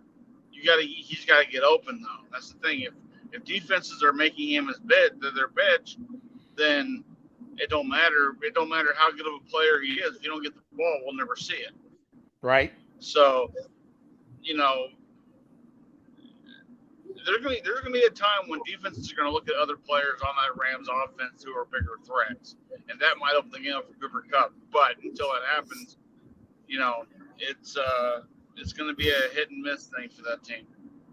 Keeping it real. Keeping it real. That also being said, can you believe that we are talking about Matthew Stafford being the second best quarterback in the NFC West behind Brock Purdy? I mean, really, you think about where, obviously the expectations of what Brock Purdy are all about going into this season, what he's been able to accomplish. You got Matthew Stafford not being the best quarterback within this division. And, maybe the Super Bowl year, if they were having that same kind of, and you might think to yourself, that's an insane statement. But at the same time, when you're Matthew Stafford, where you are in your career, you have to have one final push, maybe for this year and next year, for you really to be in reality, to be the guy for the Rams to take you to an opportunity to the Super Bowl. Now, the question will be, will the Rams be able to duplicate what they did in 2021 with a lot younger core of players compared back to 2021 to where they are now.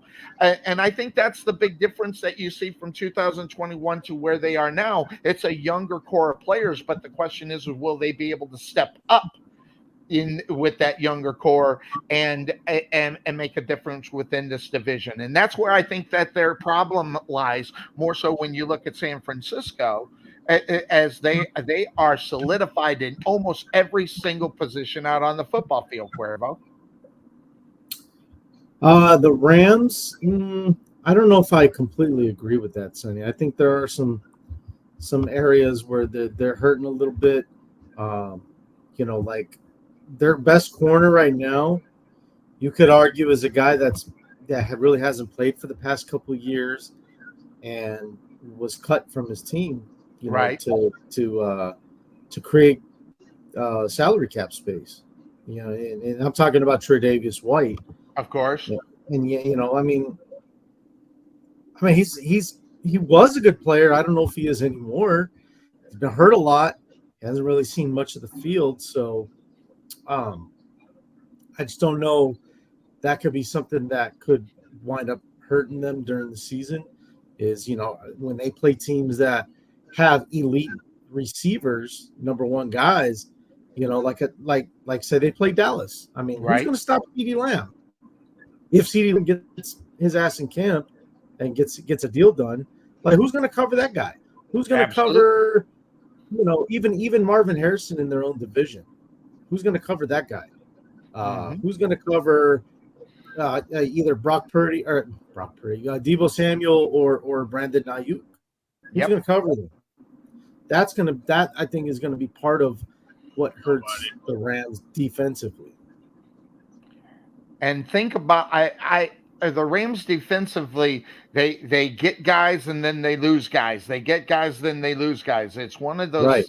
It's just like, geez, once you think you've got a solidified player in that position, he ends up being gone. But that comes from the fact that the Rams did what they did in order to get that Super Bowl in 2021, which is sell the farm for the championship. Good, bad, or indifferent. They haven't had a number one draft pick in how many years, Cuervo? It's been a lot. I mean, so yeah, it's been a while. Yeah, the Rams are, and also think about this. So when you're looking at the NFC West, okay, the quarterbacks that you have on your football team, Kyler Murray at $46.1 million is the one that's leading your division in quarterbacks. What has he done? Then you have Matthew Stafford at $40 million. Well, at least he got you a Super Bowl, right? So you got these quarterbacks that are making a lot of money, and where they are. Imagine where Brock Purdy is going to be when those numbers come up for San Francisco, and you've got to re-sign Brock Purdy, because right now he's under that rookie contract, Mr. Irrelevant, not paying a dime. They are so lucky for the next 4 years, for the next 2 years, because he's 2 years in on that contract. With that being said, he doesn't have the fourth-year option or fifth-year option that first-round draft pick quarterbacks got. He's only on that 4-year contract. It's going to be really interesting to see where the San Francisco 49ers are going to make their priority and how much they're going to pay Brock Purdy based upon what he did. Hey, say whatever you want. Weren't they in the Super Bowl here? All right, even though they lost, but Brock Purdy got him to the Super Bowl, and you're number 2, for God's sake. So when you're talking the monies that quarterbacks are going to make, Brock Purdy's going to be right up there. Now, the question is how much will the front office of the San Francisco 49ers and John Lynch pay this guy? That's going to be huge. But as far as the Rams are concerned, they got this year and possibly next year with Matthew Stafford. After that, this football team needs to find their franchise quarterback, because I don't know if you can expect Matthew Stafford to be year 3 and year 4, based upon where he is within his career. And that could be a problem for them in the future. But where they stand right now, it's a solid number 2 within this division. I don't think I'm stating the obvious. The best team in this division is the Seattle Seahawks. Or, the 49ers. Yeah, I think that's about as obvious as it gets, Sonny. But a couple things on the Rams real quick, because I know it sounds like we're about to transition into talking 49ers. Go ahead. I do think that Cooper Kupp bounces back, and I do think you see a little bit more from him this year. There's going to be so much focus on Puka Nacua. Yes. Because of the year he had last year, that it's going to open some doors up again for Cooper Kupp, and I think he's going to come back, and I think he's going to prove that he can still play at a high level. So I expect Cooper Kupp, barring health and all that stuff, of course. But if he's healthy and he's on the field, I think he's going to have a very nice bounce back season. However, two things concern me with the Rams. Two things, guys. Number one, and I normally don't talk personal things about players. It's all about what's on the field. I don't really get into what's off the field. But I worry about Matthew Stafford from a mental standpoint. I worry about it. And I worry about it because of some things that have happened in the offseason involving his wife. And, people could say what they want. Oh, things have been worked out. Everything's all good. Whatever. We don't really know that. We don't know what's behind the scenes. We don't know what the relationship between those two is now after things that were said. Remind us of what was said, Cuervo, because maybe some of the people that don't know, such as I vaguely remember what this was about, but refresh me and other people that don't know exactly what happened. Yeah, so Matthew Stafford's wife, I forget her name now, but she basically went on one of those, I don't know if it was The View or it was one of those talk shows. It was some talk show, and she pretty much admitted that while they were in college, she slept with the backup quarterback. And that because he was the more of the bad boy type attitude. Uh-huh. And so, she just came out and just said it like, I don't care if he finds out. Okay, cool. Oh, well, this is news to me, sweetheart. Yeah, exactly. And now he probably already knew, though. Yeah, sure. He's going to have to answer for that or whatever. But even though that was months ago, guys, that's not something that just goes away. You don't just sweep that under the rug. Yes. Like that's something that can obviously end a marriage very fast when you find stuff out like that. Now, they weren't married at the time. You argue that all you want. It's not an affair.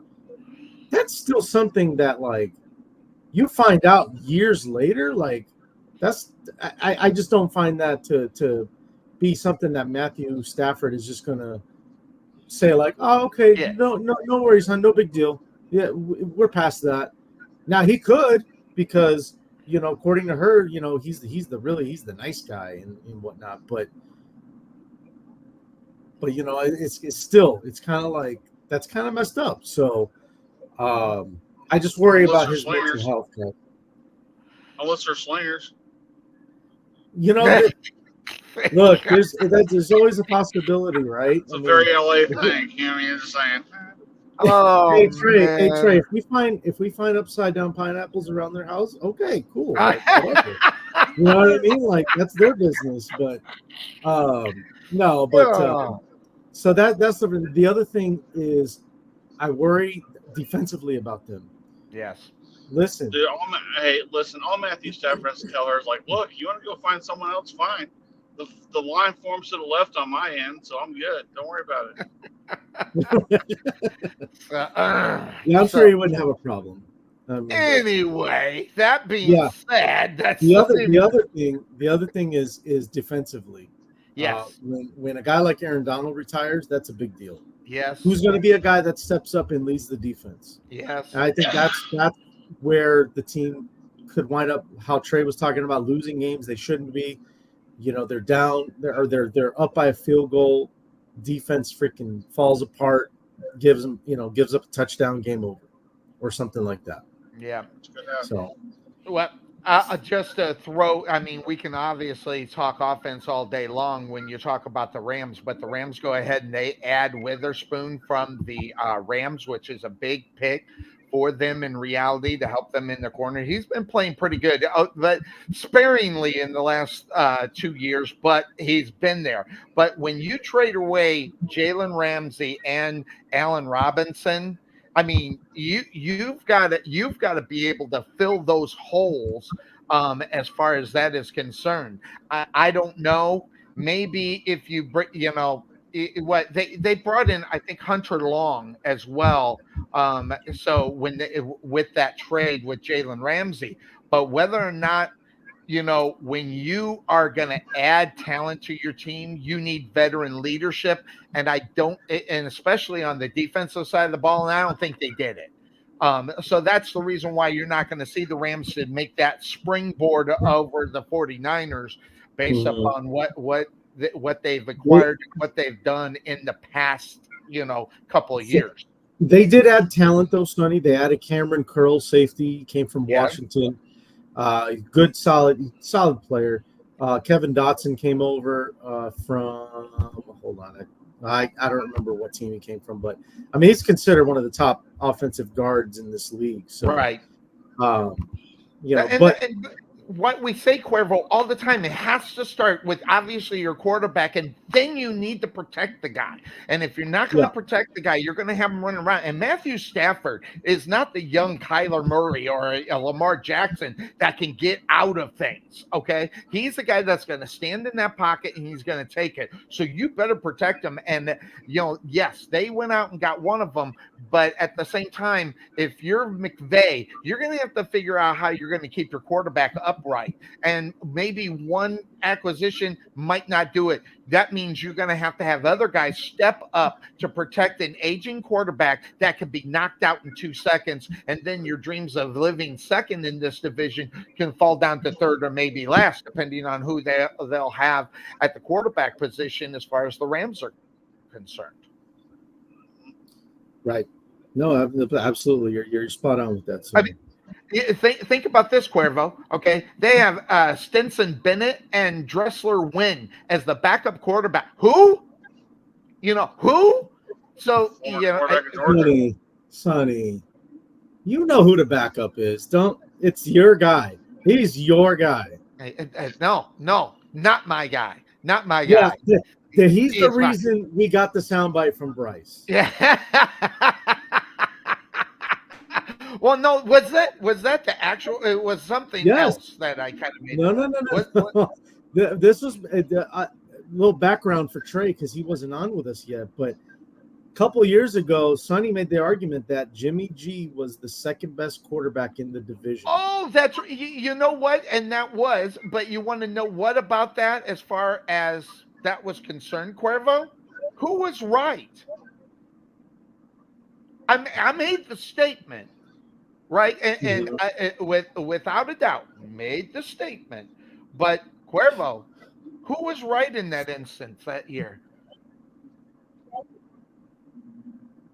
Nobody, because it wasn't Jimmy G. It was Jimmy G. He was the second best quarterback in the NFC. In the NFC, I'm telling It you was right Russell now. Wilson. No. And see, and I'm going to take full credit for that, even though, we talk about, I can say some crazy things. But it did generated that, but I was right. So he may have been, but Jimmy G was the second best quarterback and so I was right. So I like that part of it. Hey, Cuervo, you realize if Sonny was a starting team right now, his three quarterbacks would be Jimmy G, Ryan Tannehill, and Kirk Cousins, right? Well, hold on. I'm not a big Ryan Tannehill fan. I like what he did with his career, but I'm not hopped up on Ryan Tannehill. However, I think he could be a great, which by the way, he still hasn't signed. He'd be a great backup quarterback. Yes, I know Jimmy G is over there. I parts of me when I heard about it, I was like, yes, this is great. And then part of me went, oh God, it's the Rams. And if you didn't think you had good wide receivers in Las Vegas, he just took a nosedive going to LA. And if you can't deliver to DeMonte and to Adams, who are you going to deliver it to? Cooper Kupp, maybe? I don't know. Could they develop the love affair? I don't know. But but Matthew Stafford goes down. That is a problem. There is no question. Hey, Cuervo, repeat after me. Overrated. Definitely overrated. No, I think that if Sonny built a team, his three QBs, if he even had three, if I had three, it would be definitely Jimmy and Kirk Cousins. I think the third one, who would the third one be? I would say it wouldn't be Mac Jones.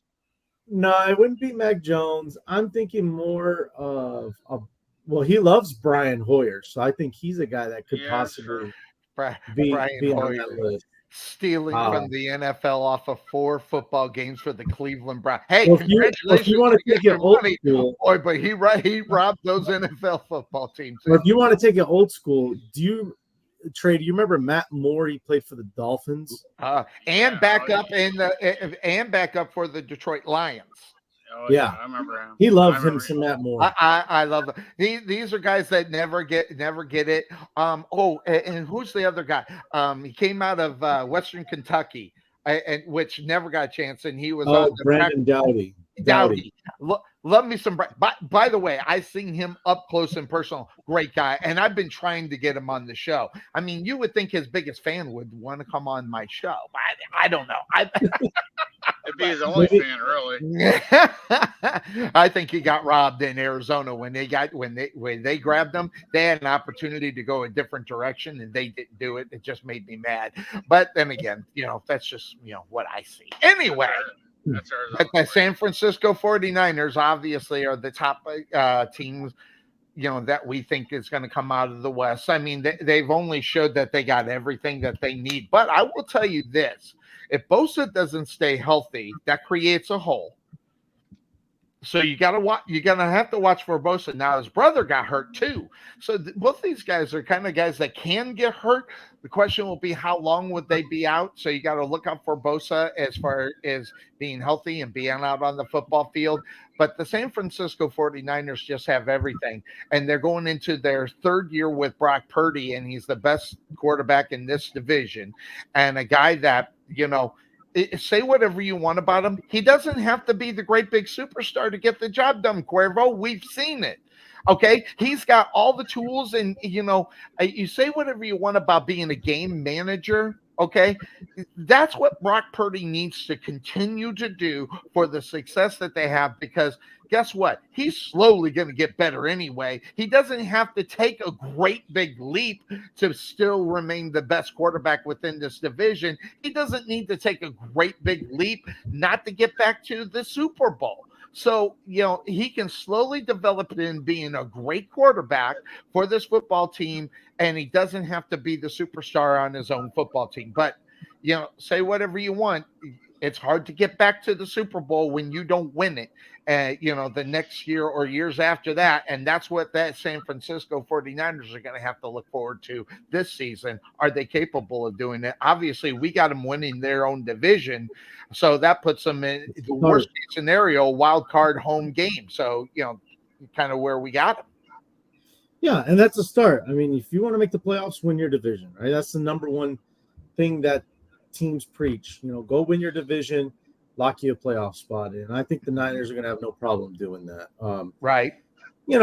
All this what can Brock Purdy do to become an elite quarterback? Just keep doing what you're doing. There's really nothing different he needs to do. Just stay healthy, limit the mistakes. Nobody's perfect. He's going to make mistakes, but just limit those mistakes and learn from them. And that's all you really got to do. I mean, Purdy's in a good situation right now, where the Niners don't have to pay him until next year.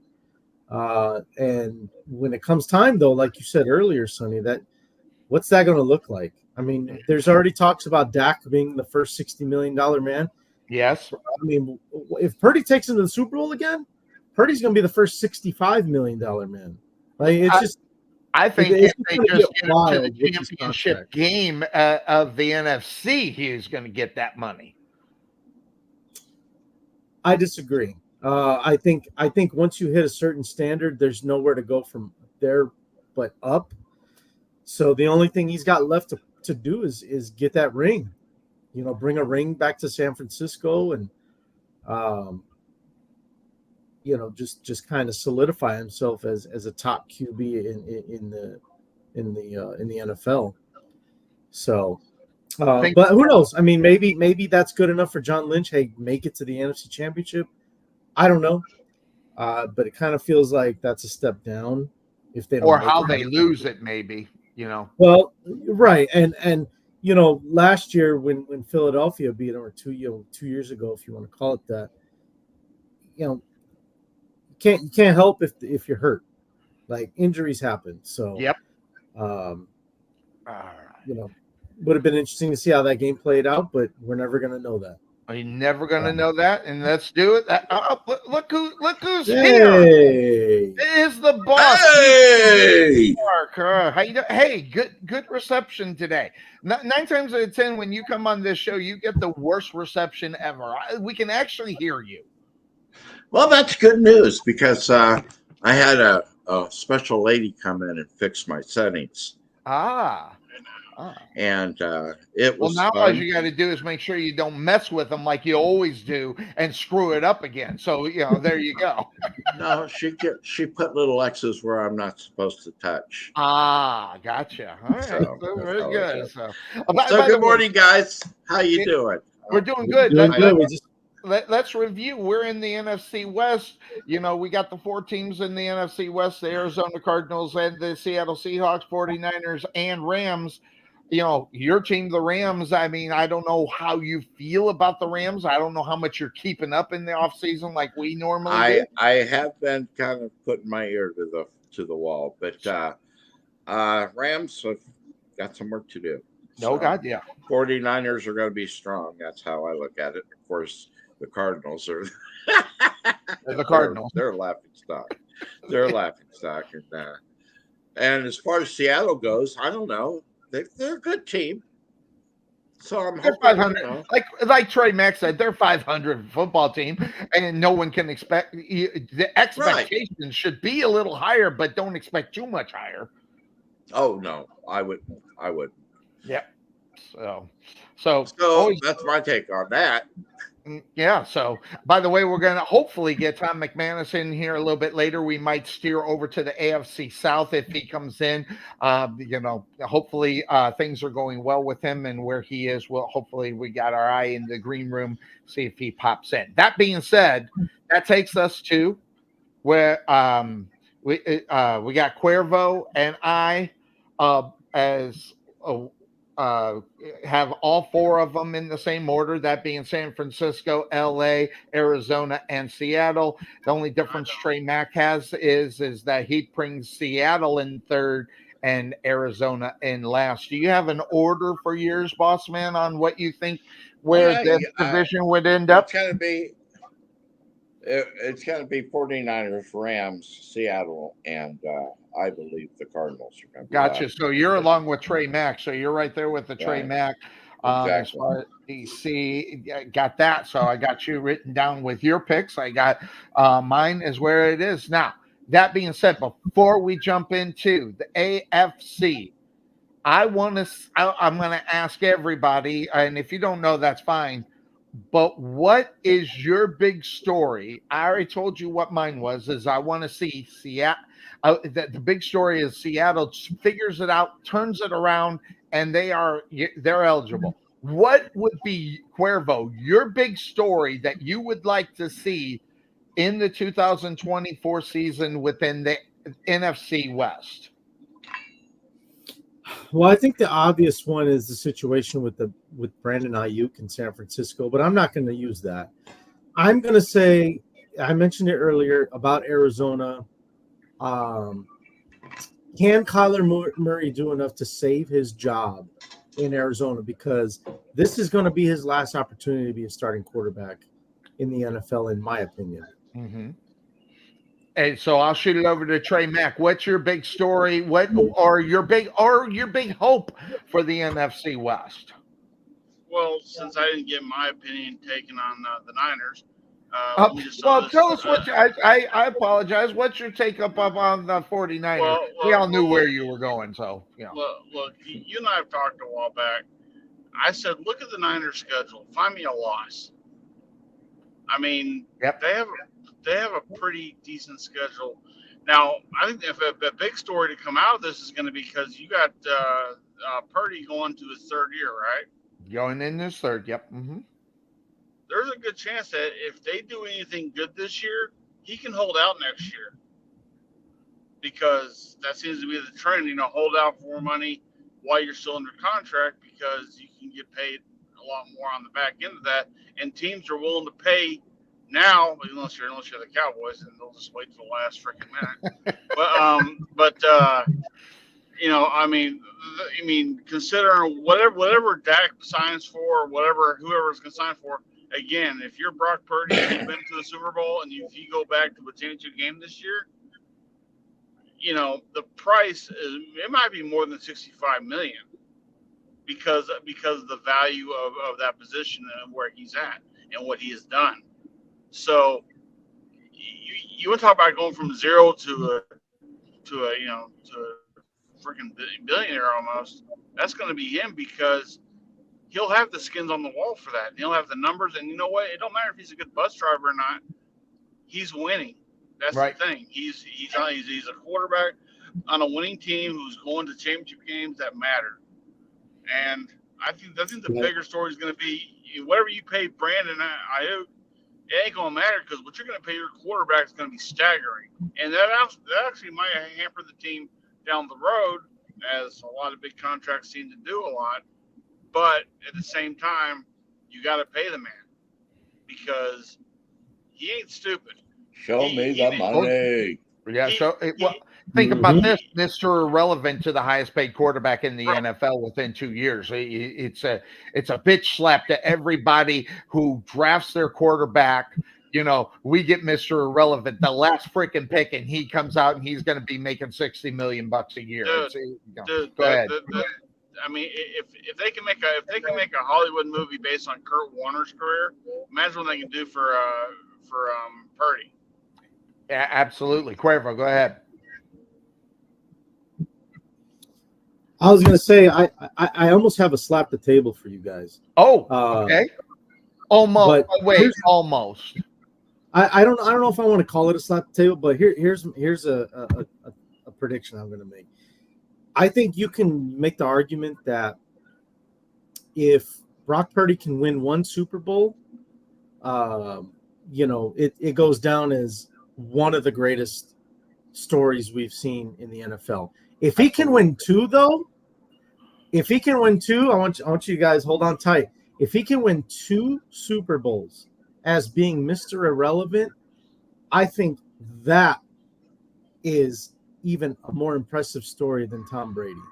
Yep, I just said that. 100% agree. 100% agree. Well, but I'll say I'm 85% up on that story because think about where Tom Brady was drafted. He was drafted in the 6th round. They only have 6 rounds, as well, right? How many rounds is the NFL now? There's 7. And there was 7 when Brady got drafted. Gotcha. Okay. So, great story. But great stories don't win how many Super Bowls in 9 years. So, but great story, maybe a 1A based upon that. I get it. So now, before I forget, go back to Trey Mack. What's your big story that you want to hear out of the NFC West before I ask the boss? I want to say, I'm almost thinking if the Niners get off to the season we think they're going to get off to, I could see Lynch looking at him going, let's get him paid now before the price goes up even further. Good idea. Because can they afford that though? I mean, you could find ways to manipulate the salary cap. Is John Lynch that smart? I don't think he is, but then, what do I know? I really do think that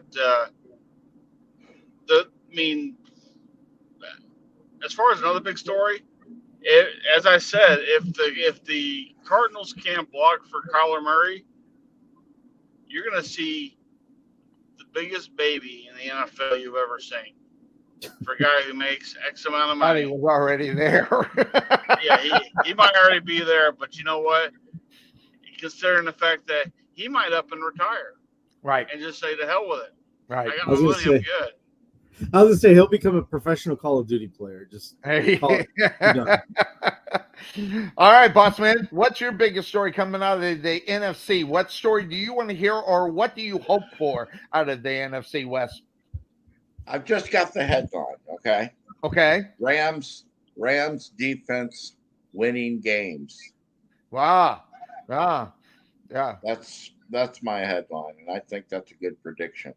Well, I think I have a 1A. All right. Oh, wait. Cuervo's out of it. I wanted him to be here for it, but, he's probably got his ears on. But I got a 1A on what I want outside of Seattle. I want to see Matthew Stafford get knocked out in the first 2 weeks, and Jimmy G takes them to the NFC Championship game.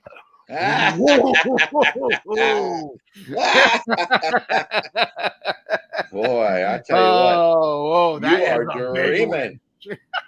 You are dreaming. That front line is solid. Yeah. Hey, maybe they'll block for him. I don't know. Hey, Yeah. Maybe I think there could be a little pushing and shoving going on up there, I'm sure. When he comes back, I'll fill him in on that as we are getting set to go into the last hour of the show. It looks like we might not get Tom this week, which is fine. We weren't expecting it. He's got family issues and stuff, and he was going to use this as an escape, but he might not be able to make it in. That being said, what we're going to do, we're going to take a quick break here on the Couch Potato Sports Show. When we come back, we're going to jump into the AFC West. I don't think this one's too hard either, but at the same time, we're going to enjoy talking about it. We're going to do this. We're going to take the quick break here on the Couch Potato Sports Show. When we come back, and then I'll fill Cuervo in on my 1A want in the NFC West before we jump into the AFC West. We'll be back here on the Couch Potato Sports Show.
Hey, Ryan Reynolds here.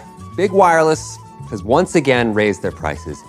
In response, we're bringing back our deflation promotion. The marketing department asked me to be as explicit as possible when explaining it. So here we go.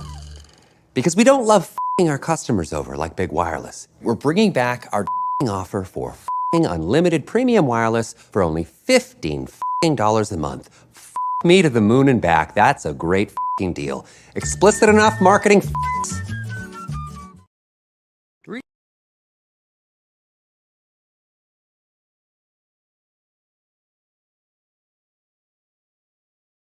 Recently, and for no reason at all, I asked Mint Mobile's legal team if big wireless companies are allowed to raise prices due to inflation. They said yes.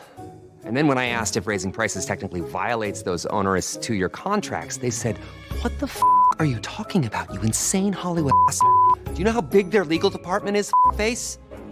So to recap, Mint is actually lowering prices on every plan to just $15 a month. And I will stay the hell out of the legal department. Of course, we thank the Mint Mobile for their sponsorship here of the Couch Potato Sports Show. Now, Cuervo, did you hear my 1A hope or prediction for the NFC West while you were gone, or no? I did not. I was grabbing a little more go juice.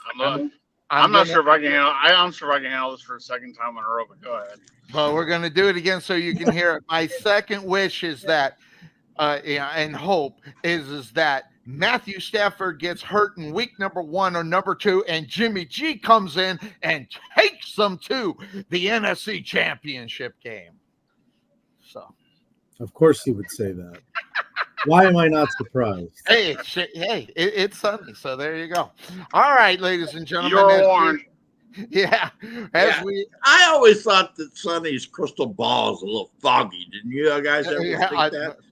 Some of them outrageous predictions he has are just. But you know what's even crazier is some of them. Let me tell you something. I'll never forget that Stanford. Okay, in college football, Stanford was like a 40-point underdog against USC, and he picked them to win. I was like, you gotta be kidding me. Hey, and I went on the Georgia kick before Georgia, before the experts went on. I was on the Georgia kick, and watch out. And I picked the upsets within college, and but it is all right, I'm done. Hold on, I'm done patting myself on the back. We are back on the Couch Potato Sports Show. It's AFC West time, and I'll tell you, a division that I didn't have to think very hard, but I did the research. What I did is I wrote down initially, just not doing any research, what I thought would end up happening.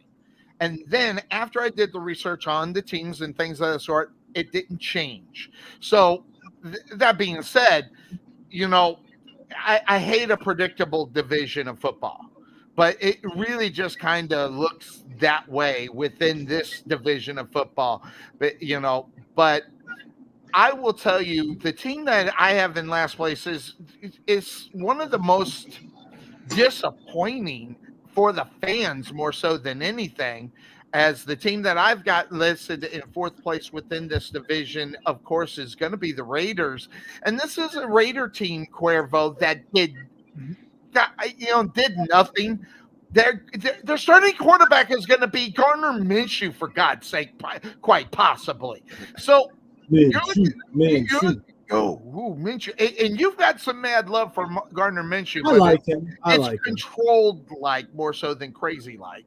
That having been said, definitely. I've got the Raiders in last in this division. When you are looking at this division and you're looking at the Raiders, aren't you thinking like I am, what the hell happened when it came to the business of football? Because you sure in the hell got someone just walking out of college with their degree that knows nothing about the NFL business. It's sad.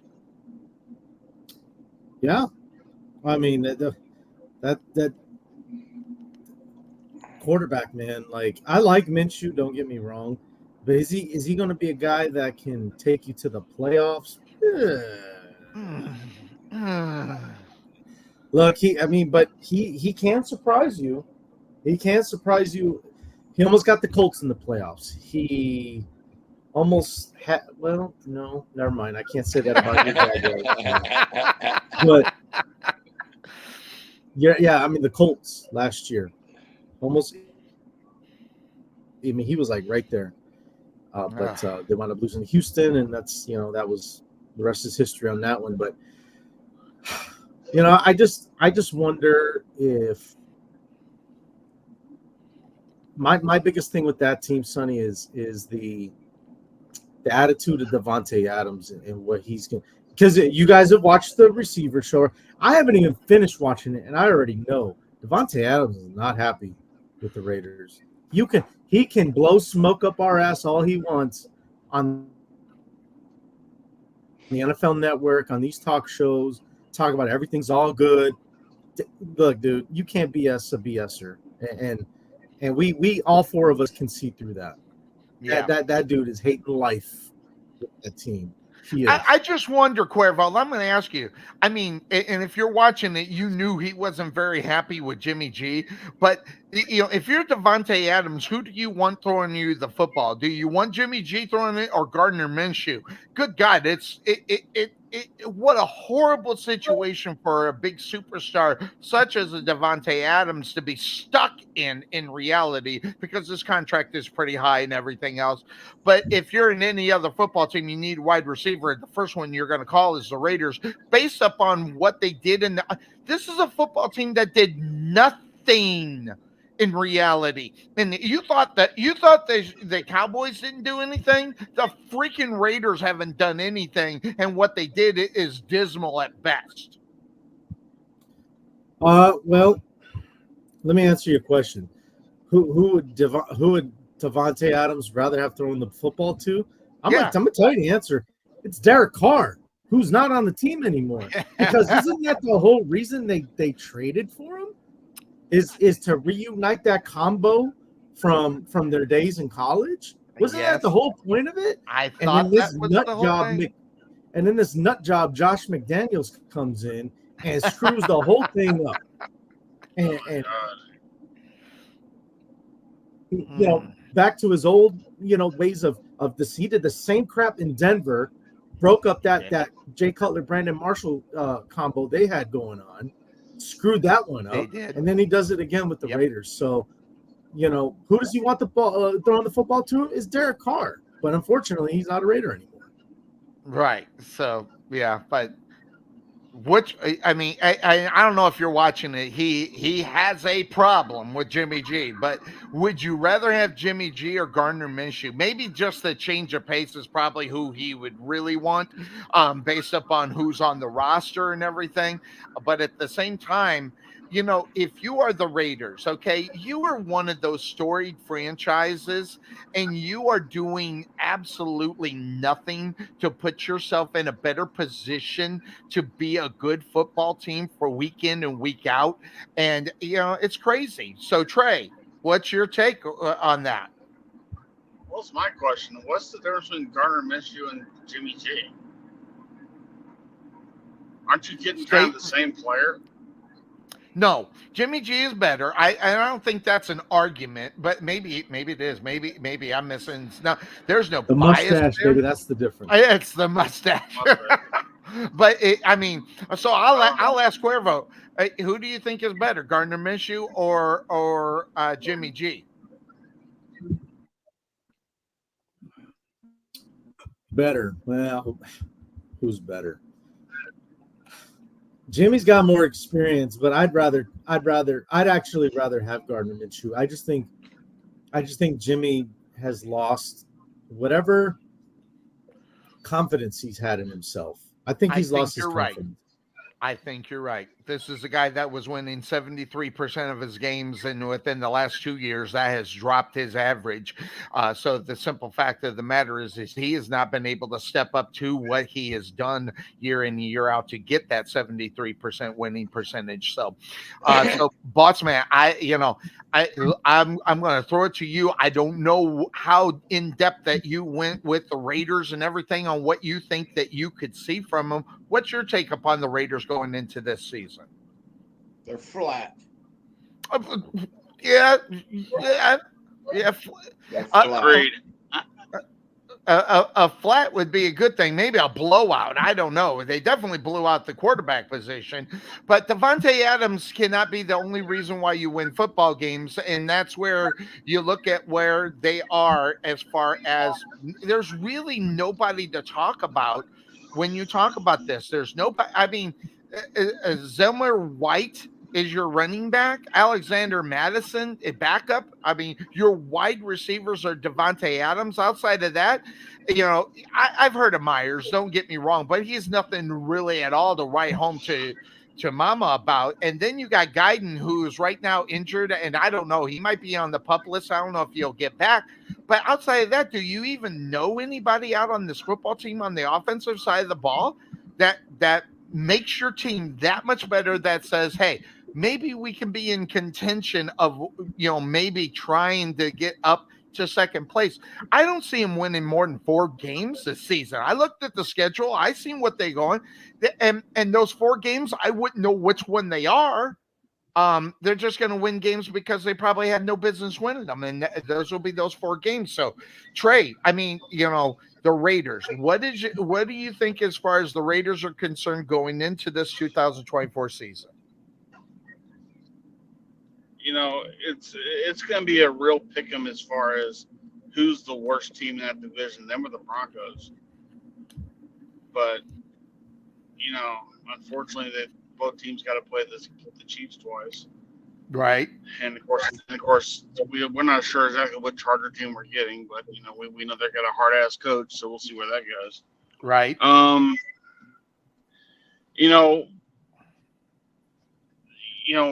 You said 4 games. That might be generous. I'm just saying they just get lucky somehow and win them. I looked at them and said 0, but the NFL doesn't work that way usually. I know Cuervo's got to play the Bronco card there because of the wife, but I mean, when you got the Broncos and the Raiders playing each other, how excited are you going to be for that game? I mean, that's not going to be good. But then of course, that one's always that's the one. That's the one. What? Go ahead. No, I was going to say that that's like the game to watch in this house because my wife can't stand the Raiders. That's like the team she hates.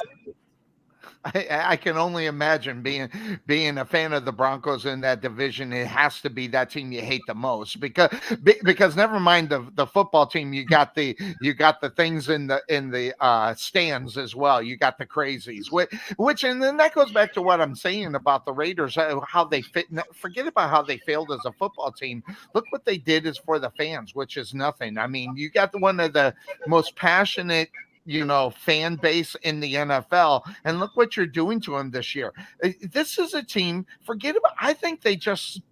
I don't know what they're waiting for or what their future plans are, but based upon what this team has on the football field, I don't know what they're doing, and I don't know what their strategy is as a franchise, Cuervo. And that's what, I mean, where's the future? Obviously, next year, you're going to have to look for a quarterback. I mean, if you think Gardner Minshew is your guy, you're crazy. Now, what I think I could see, and one of these things that I was thinking, and is this guy's team right here. If the Dallas Cowboys start playing really crappy football, I think that Dak Prescott could end up in Las Vegas.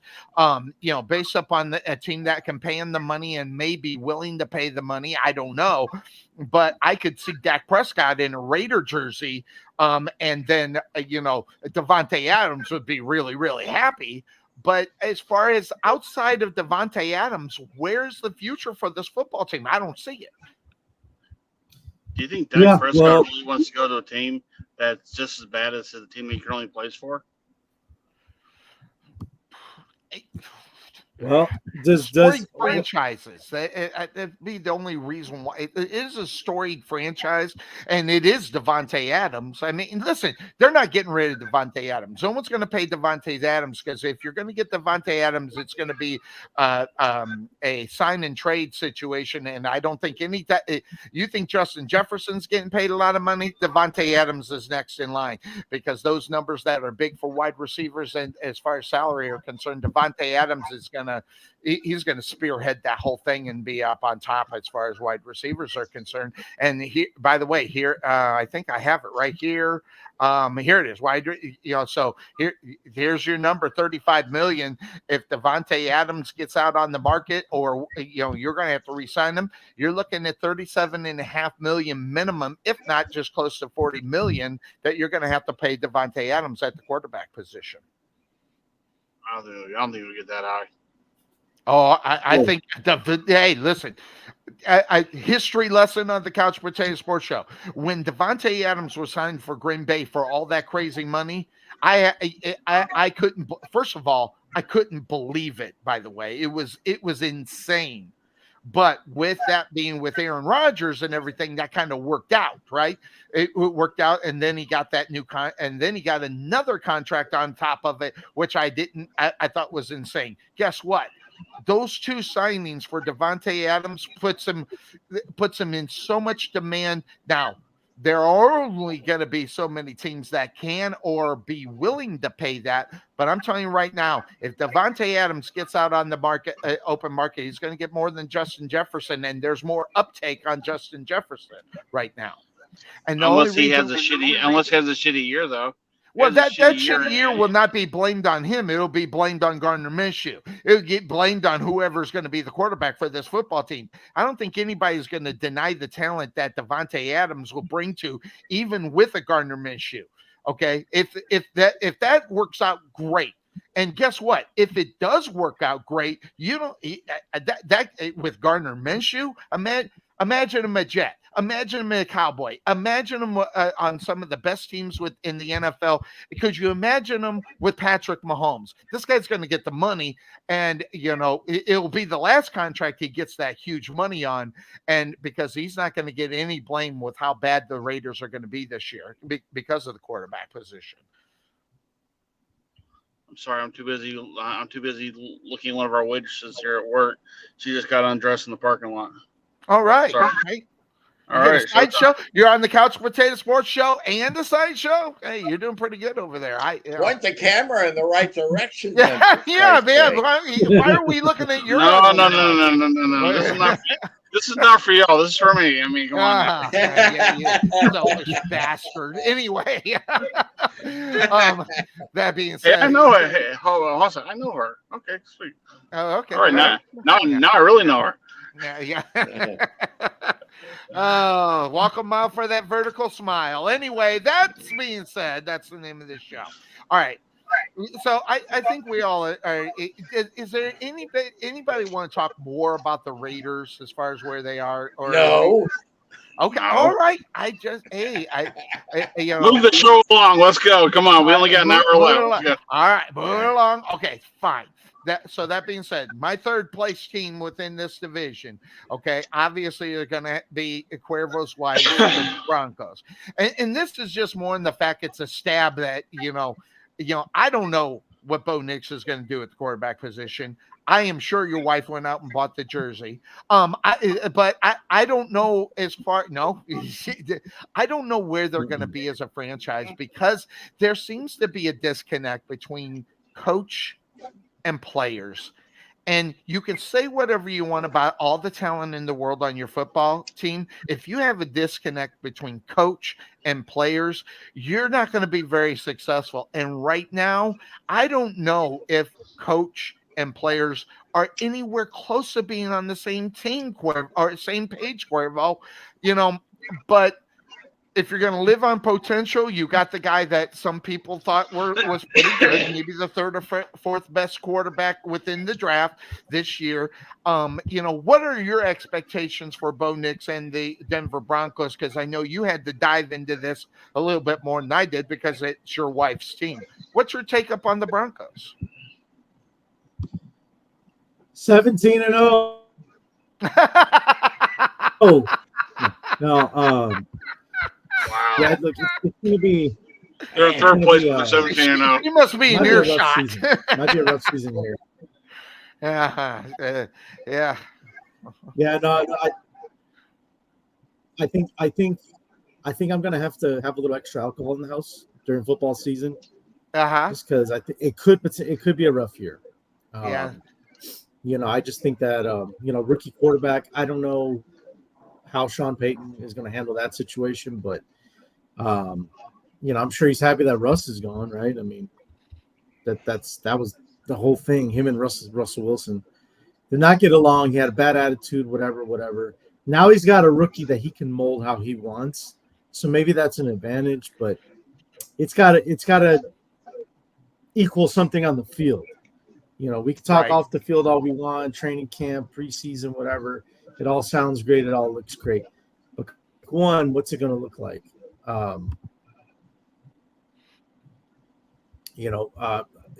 Personnel wise, I think that they lost some pieces with Cushenberry and Jewell at linebacker. But they also, I think they did a pretty good job bringing some guys into it. Obviously, the Jerry Jeudy trade is something, yes, you didn't really want to see if you're a Bronco fan. But they did sign Josh Reynolds from the Lions. So, that could be something that could potentially be good. Compliment Cortland Sutton, which I think they restructured his contract. So that guy is there. He's locked in as a Bronco. But yeah, this is going to be a wild ride. Right. I look at Cortland for the Broncos this year. But this will. Oh, we're on that delay. I thought you were done. My bad, and then it came back in. Sorry about that. But I think Cortland Sutton is the guy. I mean, he's your stud wide receiver. He's your number one.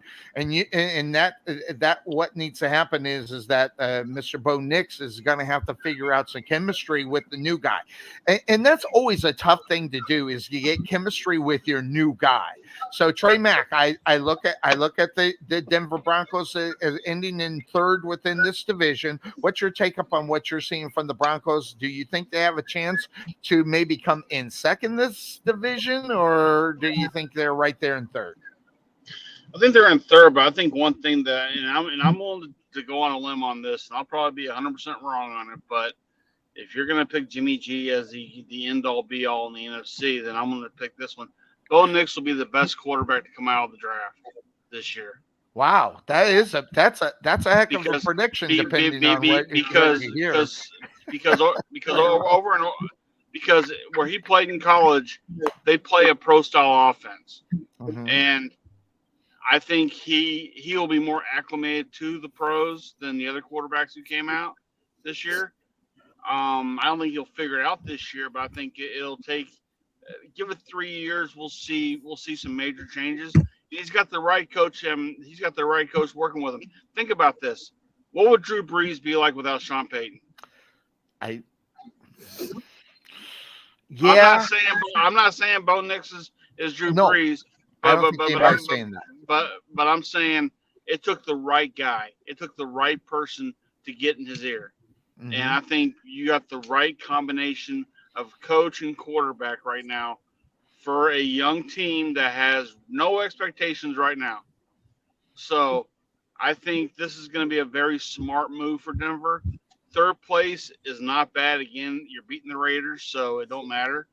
But then, of course, you're also going up against the Chargers and, of course, the Chiefs. So, there's going to be a lot of, could we see a C.J. Stroud moment where he plays the Chiefs and like all of a sudden he shines more than we thought he could? That could happen. But his rookie year, that's going to be hard to really say because, again, you got a good quarterback, but who do you got around him? And that's going to be because you let go of Judy and a few other players. That might hamper him, but you're not paying anybody on that team any money right now. So they got a lot to grow off of right now. So I think in a few years, Denver might be talking about, being in the run for something big. Right. Again, you're dealing with the Kansas City Chiefs, who are unstoppable.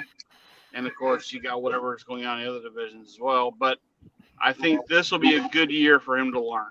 This will be a Troy Aikman stuff. Another hot waitress. Hey, how about that? Sorry, I can be easily diverted. Yeah. So, your ADD is definitely in effect right now. Where are you? I need to pop by and have a cup of coffee. I work at the world's casino. I work at the world's largest casino in Oklahoma, Windstar World Casino. Okay, So It's I'm actually looking the for a world. red eye It's right actually the now. world's biggest casino in the world, by the way. Just so you know. well, the way it's actually characterized, it's the world's biggest casino in a tent, because only half the building's in a tent. Right. So the other half's in a harder structure, which makes it longer. But I mean, we got Jelly Roll coming here in a few months. We had Jerry Seinfeld here recently, so we do get the star acts that come through here. Yeah, you do. You do. Can you Definitely. can you Rod sneak Stewart? in the door to see the shows, or are you He on he, that he show yet? watches them. Yeah, what was it? I saw Jerry Seinfeld live. I paid tickets to go see him. I'm working the show this weekend with who the hell's with comedian Matt Rife. I'm doing both this Friday and Saturday shows. So He's funny. I like him. I get to be around it. What was it? I saw Stevie Nicks here not too long ago, and she's tiny. She is tiny. And what was it? A few months ago, we had Adam Sandler here. And it was funny because I'm standing next to one of my supervisors at the time who was extremely hot. And he walks up to her and he's like, "Hey, how's it going? How you doing?" He looks one look at me and goes, "Eh," and moves on. So wow, that's why I do eat week in and week out with you. Yeah, so, yeah, I understand that one. But anyway, all right. So back to what we were about. You think about what your football team is going to go into, where it's going to be with the Broncos. You pay your guy and you lock in your wide receivers. You got to do more. The offensive line is going to be hard. I think we're going to see Bo Nix be kind of scrambling for his life, trying to be that type of quarterback to try to have success. I think we're going to see a lot of that when I take a look at it based upon kind of what that football team is. So DC, the Denver Broncos, what's your take? What do you see? I mean, is there anything that stands out to you that says, this is going to be a team to beat, or are they just as horrible as we think they are?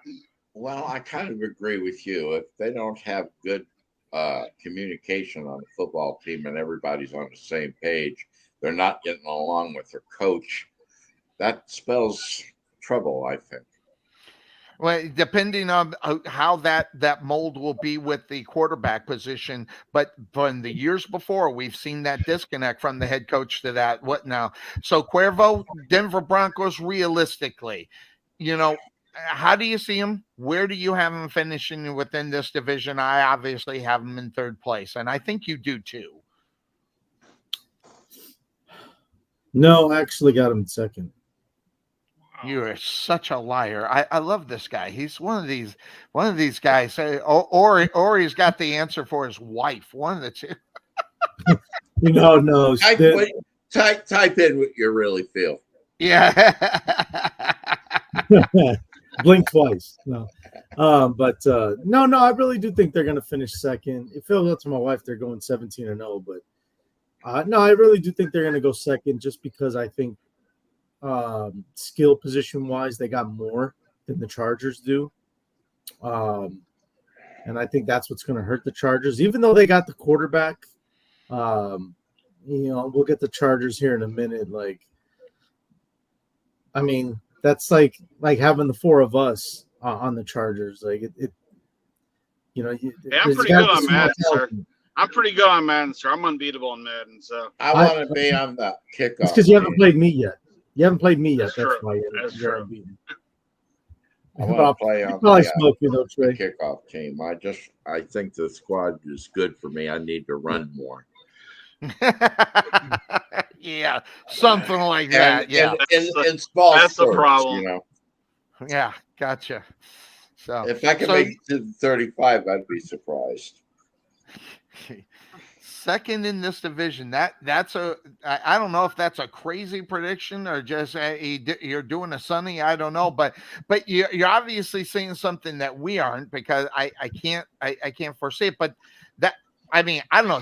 Trey Mack, what's your take up on Denver? Do you see him in third place in this division, or you see him sneaking above San Diego? I almost did it. The Los Angeles Chargers. Well, since I don't have a wife I need to impress anymore, especially because she's not a Broncos fan. Yes. Look, Broncos are going to have their issues this year. Okay, again, rookie quarterback is going to have some issues. I think he's the best one out of the bunch, but I think they're going to have some issues. Besides Caleb, I think you're excluding Caleb though, right? Because I haven't seen Caleb do anything yet, so yeah. I haven't seen Bo Nix do anything. Exactly.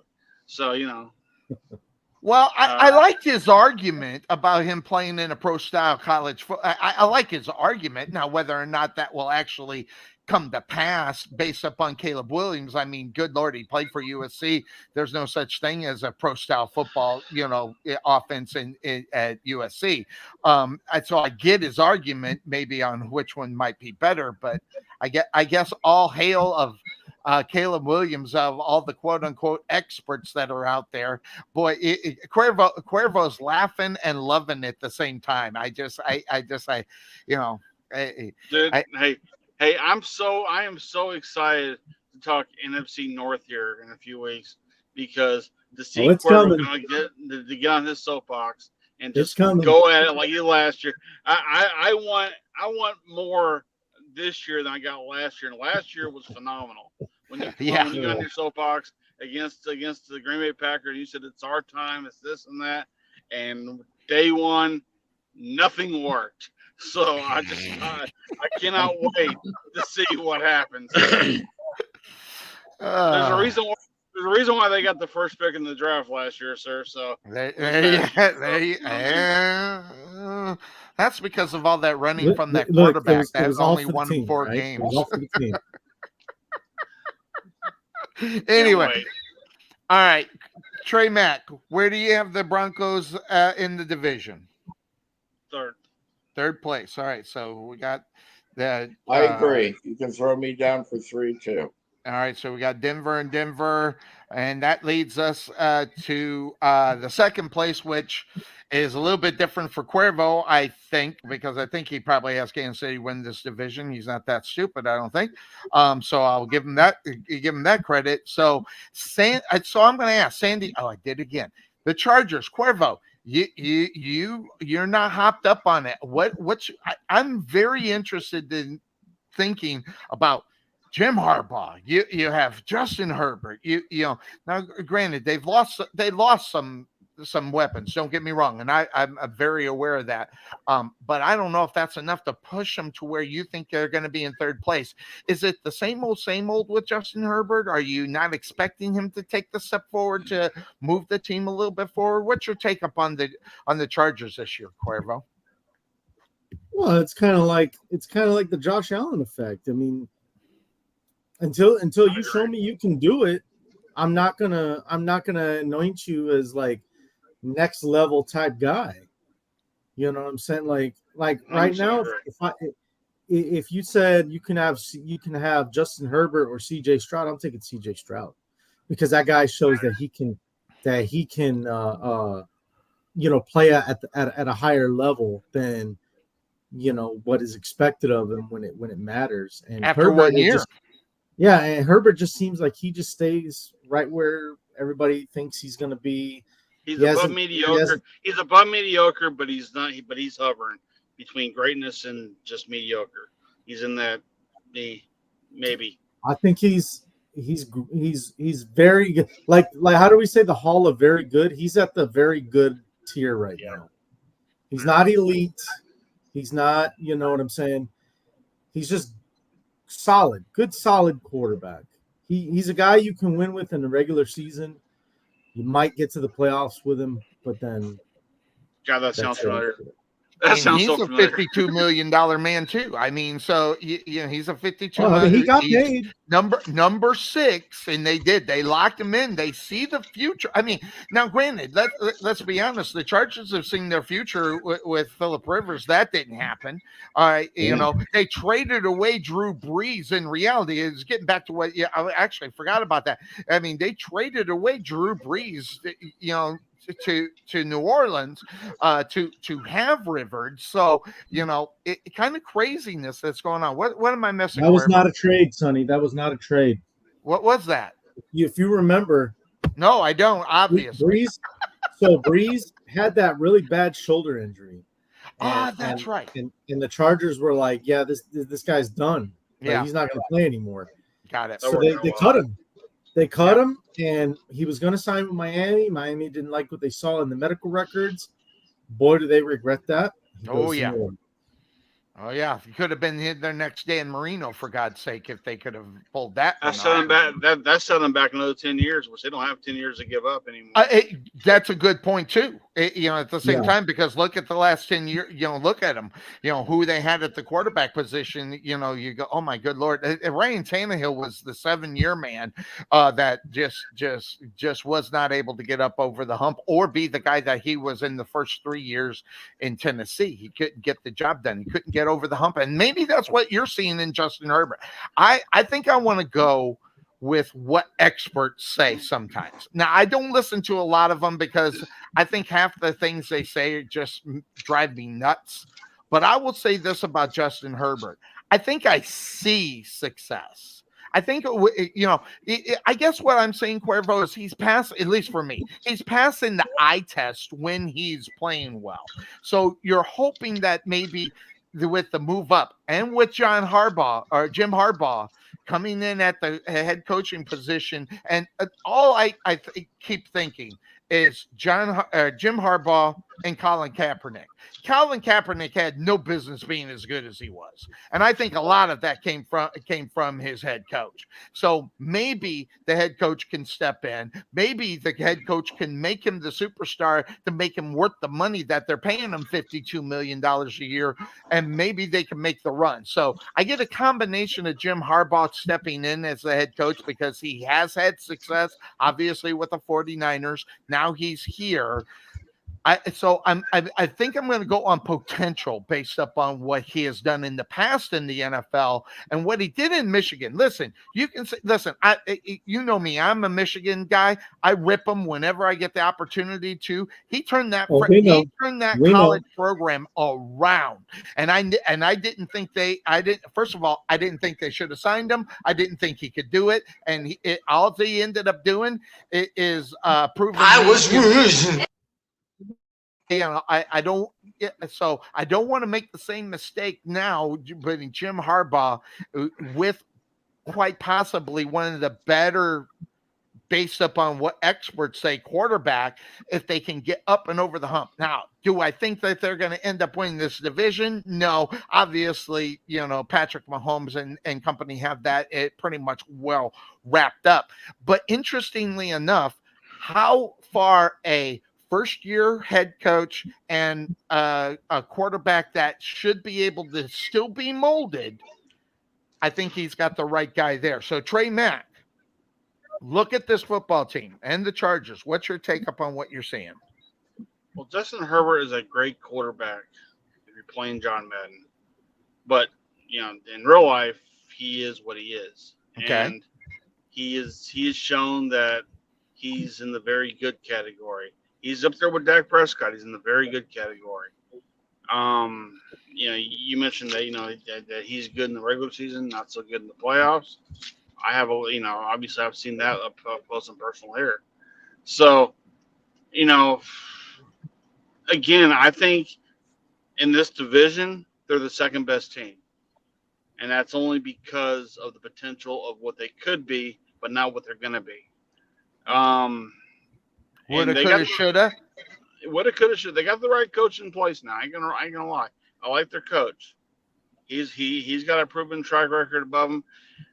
Do they need to move back to San Diego to make everybody feel better? Yeah, I think so, because it'll make you feel a lot better about predicting who they are, about where they are at. Forgetting their name. Forgetting their name, yeah, because nothing good comes out of LA. But again, you're in the toughest division because of who is the front runner.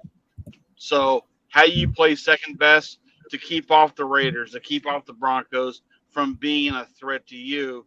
They have that potential because they have a better team around them than those other two teams that I have right now, unless you're Cuervo and you got the wife sitting there saying, no, the Broncos are in second place. So, I really do. Well, you missed who was walking behind you. I spotted. I had my ADD going. I spotted the pretty girl walking behind you, and you're. Yeah, so I'm surrounded by girls who won't talk to me. Yeah, it's great. But anyway, on same old.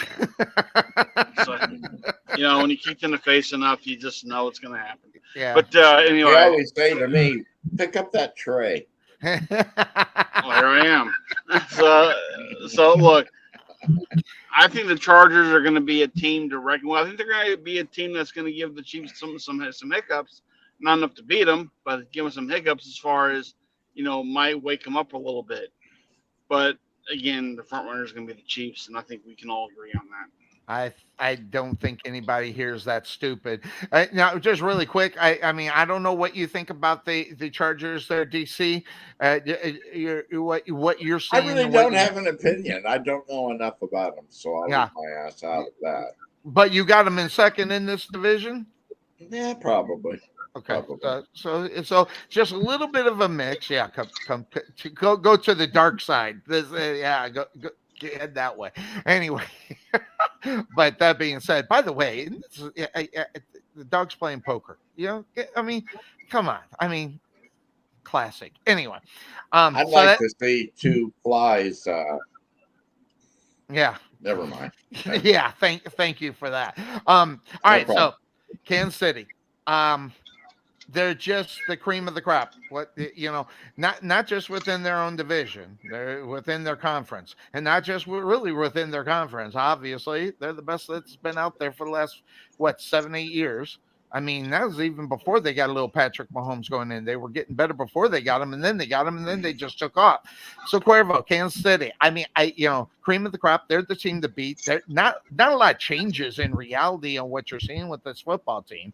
They've been able to handle the fact they don't have Tyreek Hill. Now, also think about this: the Kansas City Chiefs did this without being dominant last year.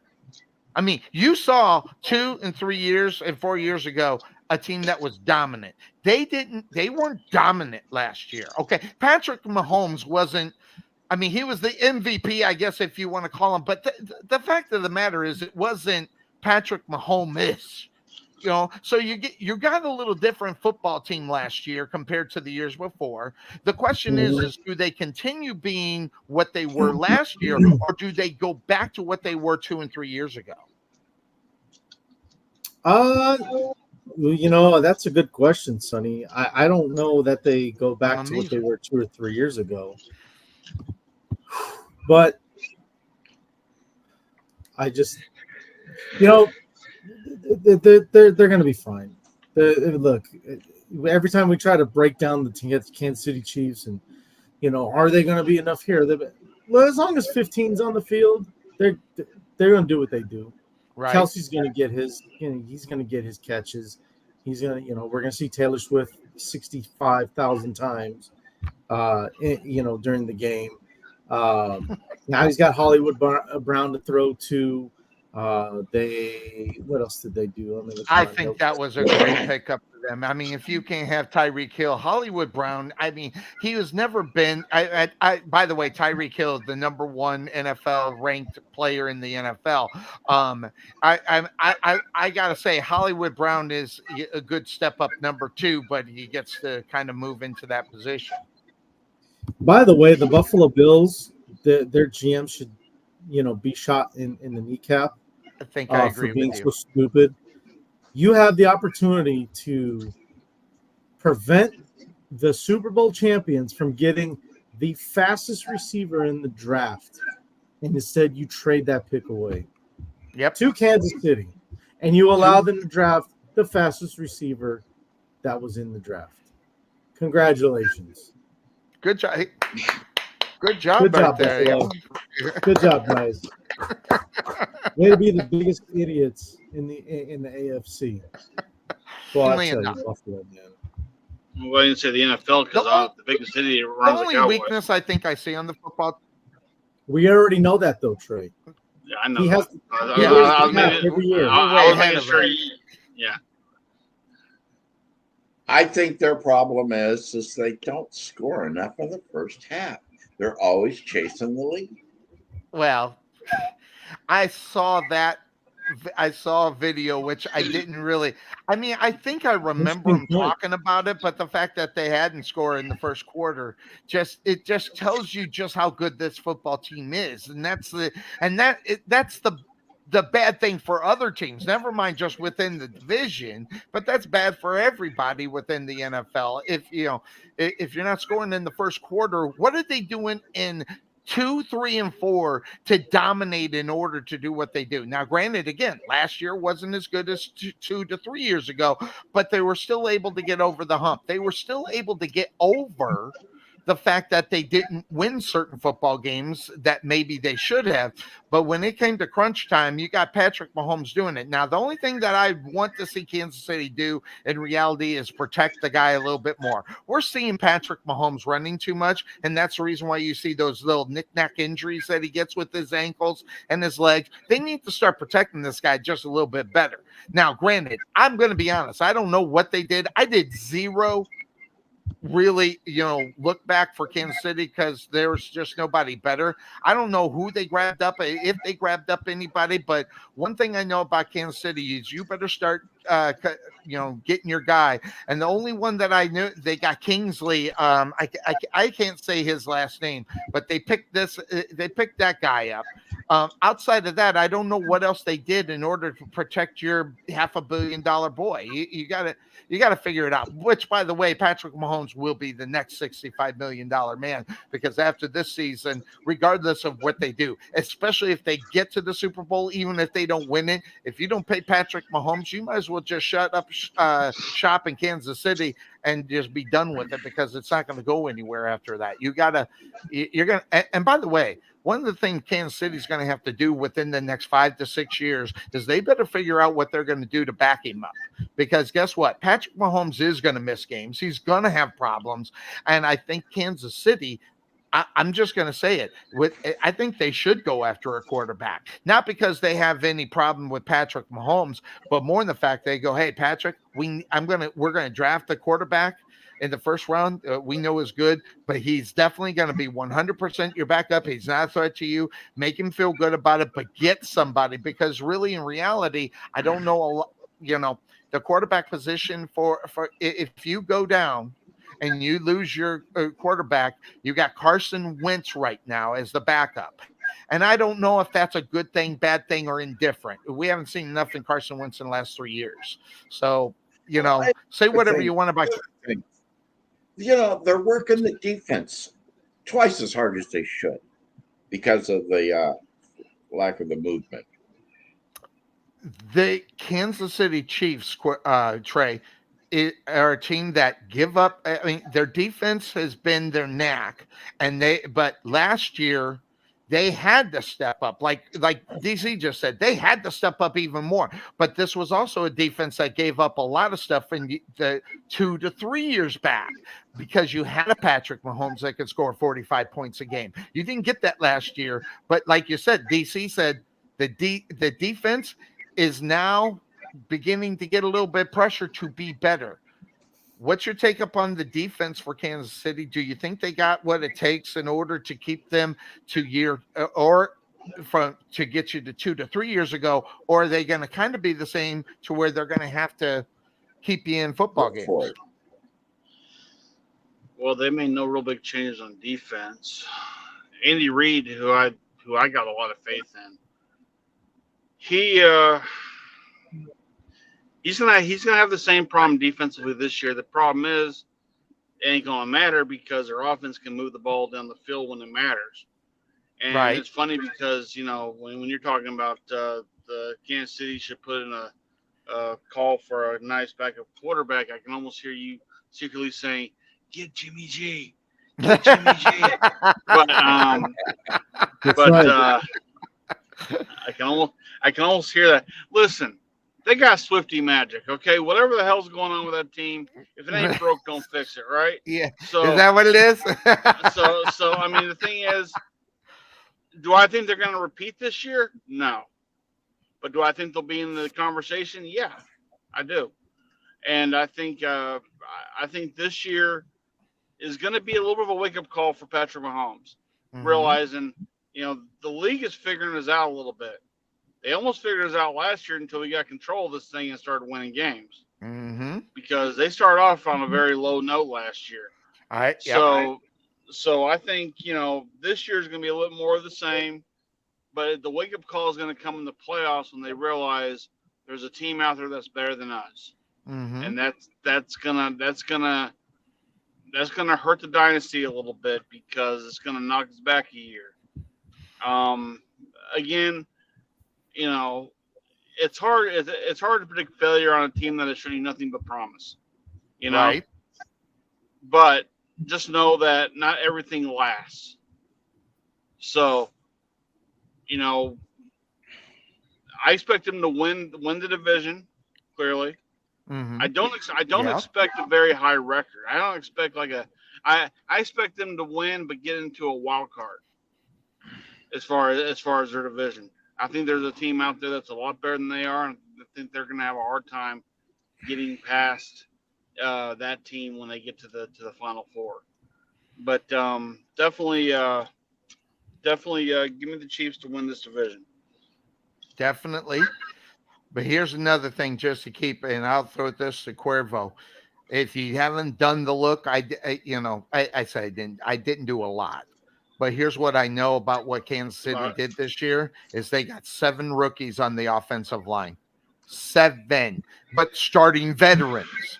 So what did they do? They may not have went out and got the guy to step right in right away, right now to take over on the offense, but they're building for the future to start protecting Patrick Mahomes. You don't just get 7 rookies.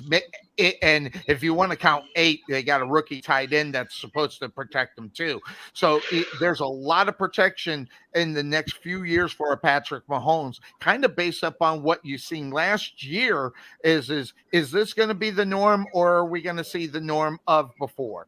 And I know I kind of pressed that in there, but you don't know which direction that the Kansas City Chiefs are going to go as far as dominance is concerned. They might win a lot of football games, Cuervo, but how are they going to do it? Is it going to be in dominance style, or is it going to be like last year where they had to win football games in the last minute of the game?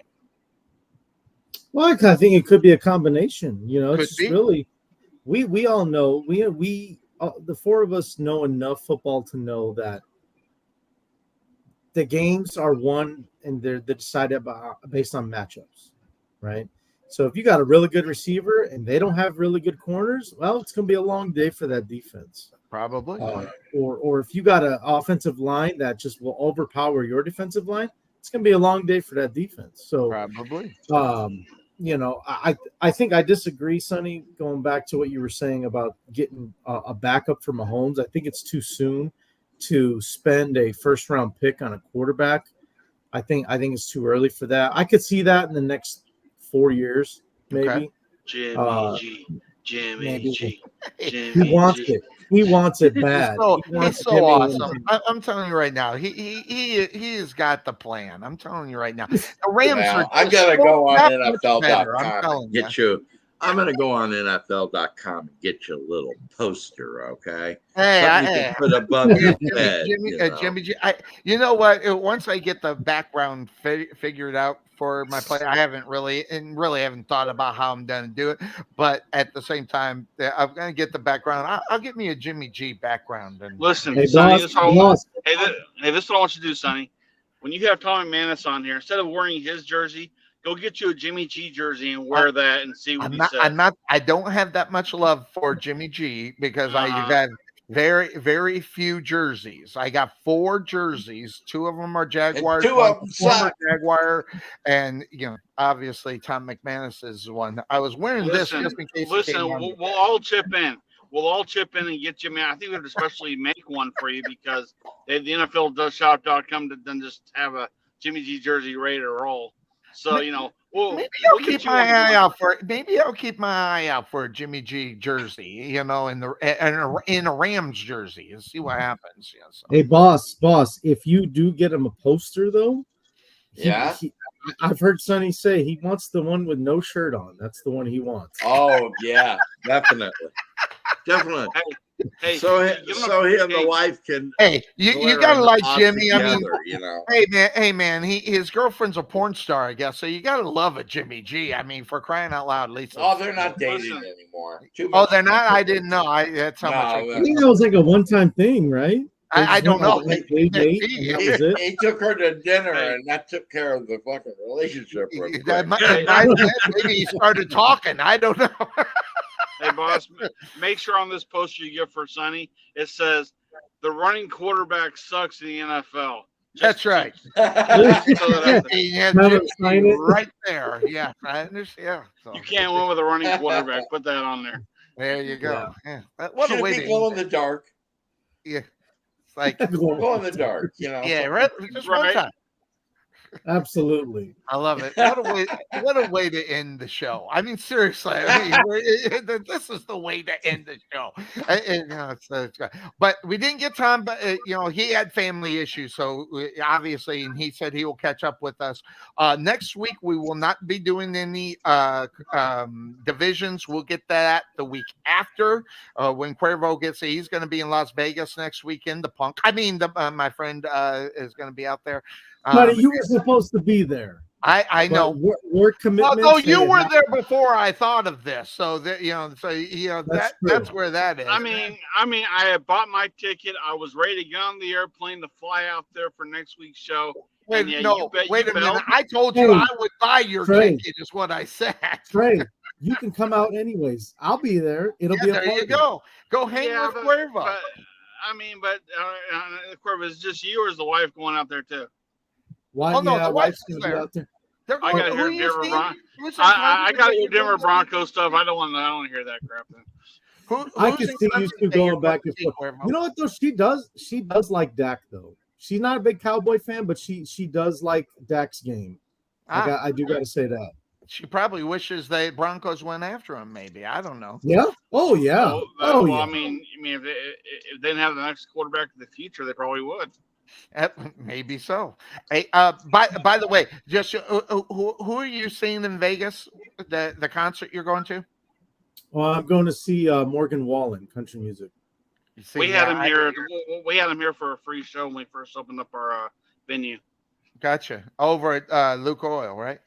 Yeah, Lucas Oil. Yeah. Nice. So I never heard of him, but there you go. That's how much I keep up with new music. So who's opening for him? Cyndi Lauper?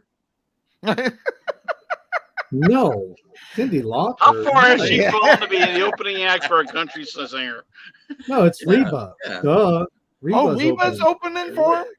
Yeah. Reba. No, I don't know. I like Reba. No, it's definitely not Reba. I don't know. I don't know if Hardy's is going to be part of this. The tour. I know he was with him. Hardy's good. I like Hardy. They're good. Yeah, I do like. I like Hardy too. I don't know if he's with him for this tour, but normally that's who opens for him. He actually was the main act for a concert at the Ranger Stadium about a year or so ago, and it had a really good drawing of about 40,000 people there. So no kidding. Yeah, that's a good crowd. He's popular. He's a popular guy. I mean, it's funny because I was there with my wife. We went to go see Lady Gaga, and her thing was phenomenal. Yeah, but she was 2 hours late. That's true too. But hey, you know what? It's smart. Where's everybody going to go? They're sitting there going, "We want the show. We want to." I probably would have picked up and walked out. Bro, it's worth blow it the for money, people not watching. you. Not it's you. It's worth it for the people watching. Let me tell you. Sonny says that, but if it was like Earth, Wind, and Fire, he'd wait all night. I'd wait. Yeah, I exactly. mean, we've had them here, and you know what? Hey, they're a cheap ticket out here. Who? Earth, Wind, and Fire. Oh, I know. You know what made me mad? Alabama wanted $180 a ticket. I was like, and that's a band I want to see. It's on my bucket list. I ain't paying $180 to see them. Hell, Hey, I'll tell you all a quick story. My dad worked in the music industry for a long time, right? Mm-hmm. Him and his friend Jerry Seabolt, they were in Myrtle Beach, South Carolina. They saw this band up on stage playing, and Jerry looked at my dad and he's like, "Hey, let's mess with them. Let's tell them that we're interested in them." So, okay. So they gave them their card, and they ran like hell. That band was Alabama. Oh, So, yeah, a big miss. Yeah, And I that big remember miss. when my dad was alive, I said, "Go, we could have Alabama money and still we got Patty fucking Day money, really?" So there you go. Hey, good time. So, before we go, I just want to throw this out. We thought Pat McAfee was being paid a lot of money, right, Cuervo? Guess what? The Kelsey brothers are seeking $100 million for a weekly podcast. Okay, and I don't know if that is a strategic number, but I'm someone who will pay it. Sirius will pay it. Interestingly enough, but it more so on that, it's a once a week show more so than you look at McAfee's getting he's getting paid what 20 million, basically 20 million a year. I mean, you're talking about the Kelsey brothers looking for $100 million contract. I mean, some I don't know if someone will pay it or not, but I mean, dude, Pat McAfee is working his ass off right now. Oh, he is with ESPN, WWE, and all that stuff. He is working his ass off. He was in top form. He was in top form last night at SummerSlam. I mean, after. Wait. I've only got up to the third. I haven't watched all of it, so don't give anything away. I won't give. I mean, you already saw this part. During a live broadcast, he dropped the S word. Oh, yeah. I did hear them. Going, well, they're ready to go to Netflix. They're ready to roll. The funny thing about that is he stopped himself, and then he got encouragement from Cole and what's his nose? Corey Graves. Corey Graves to go ahead and say it, and he did. I did see that part. So good shit.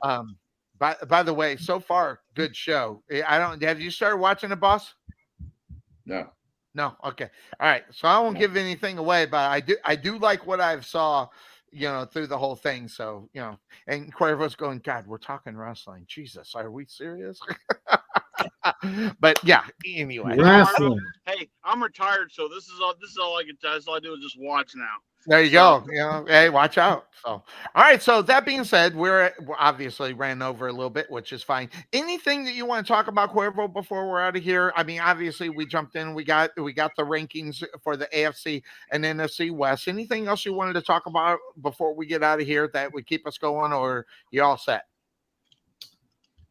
No. I mean, I didn't really elaborate much on why I thought the Chargers were going to be third, but I think what I'm going to do, I'm going to put it in the group chat, and then we just kind of go at it in the group chat as to whether you guys think I'm crazy or not. Okay. So I'll do that. What I will do after we get off air, I'll go to the group chat and I'll put everybody's picks from this show up, and then hopefully figure out who else everybody else has within this division and get their take on what you say. So let me put up our picks first, or do you want to go first with that?